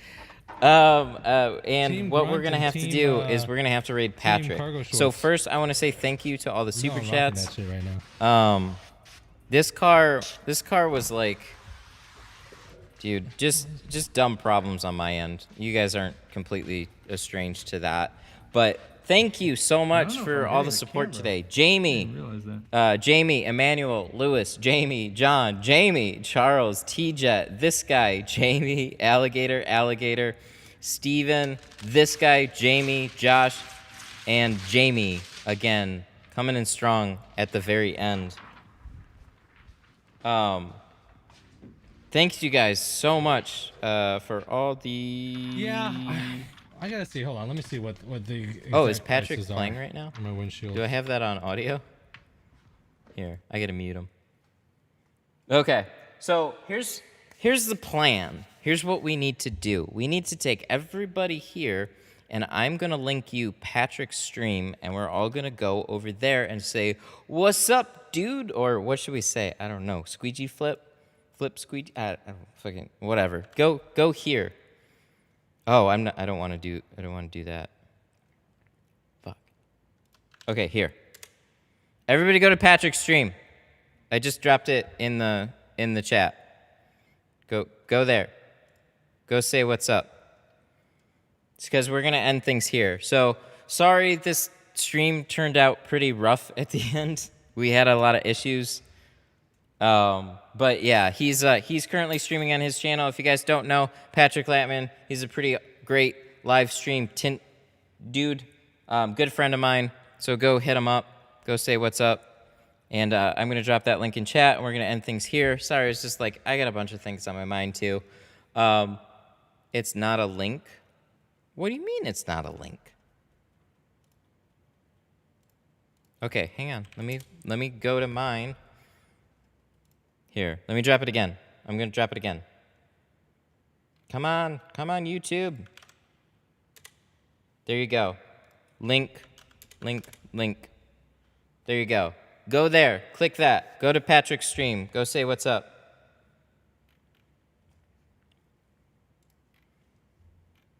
Tell him I sent you. We're doing a YouTube raid. YouTube doesn't do raids, but I'm making it happen. So go there. And thank you guys so much for hanging out.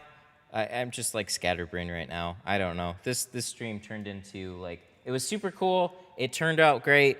We ran into some difficulty with the front doors, and at this point, I just got to catch up on some stuff. So really, really sorry about just the... Thanks, everybody, for the super chats. Thanks for the GoPro donations. That's going to be fun. We will have a stream very, very soon. I don't know if it's going to be tomorrow. It's probably tomorrow or something. We'll figure something out. But we'll be back very soon to do a GoPro 9 stream. And then whenever we have another car, probably Saturday. So thanks, and I will see you in the next one. Bye-bye.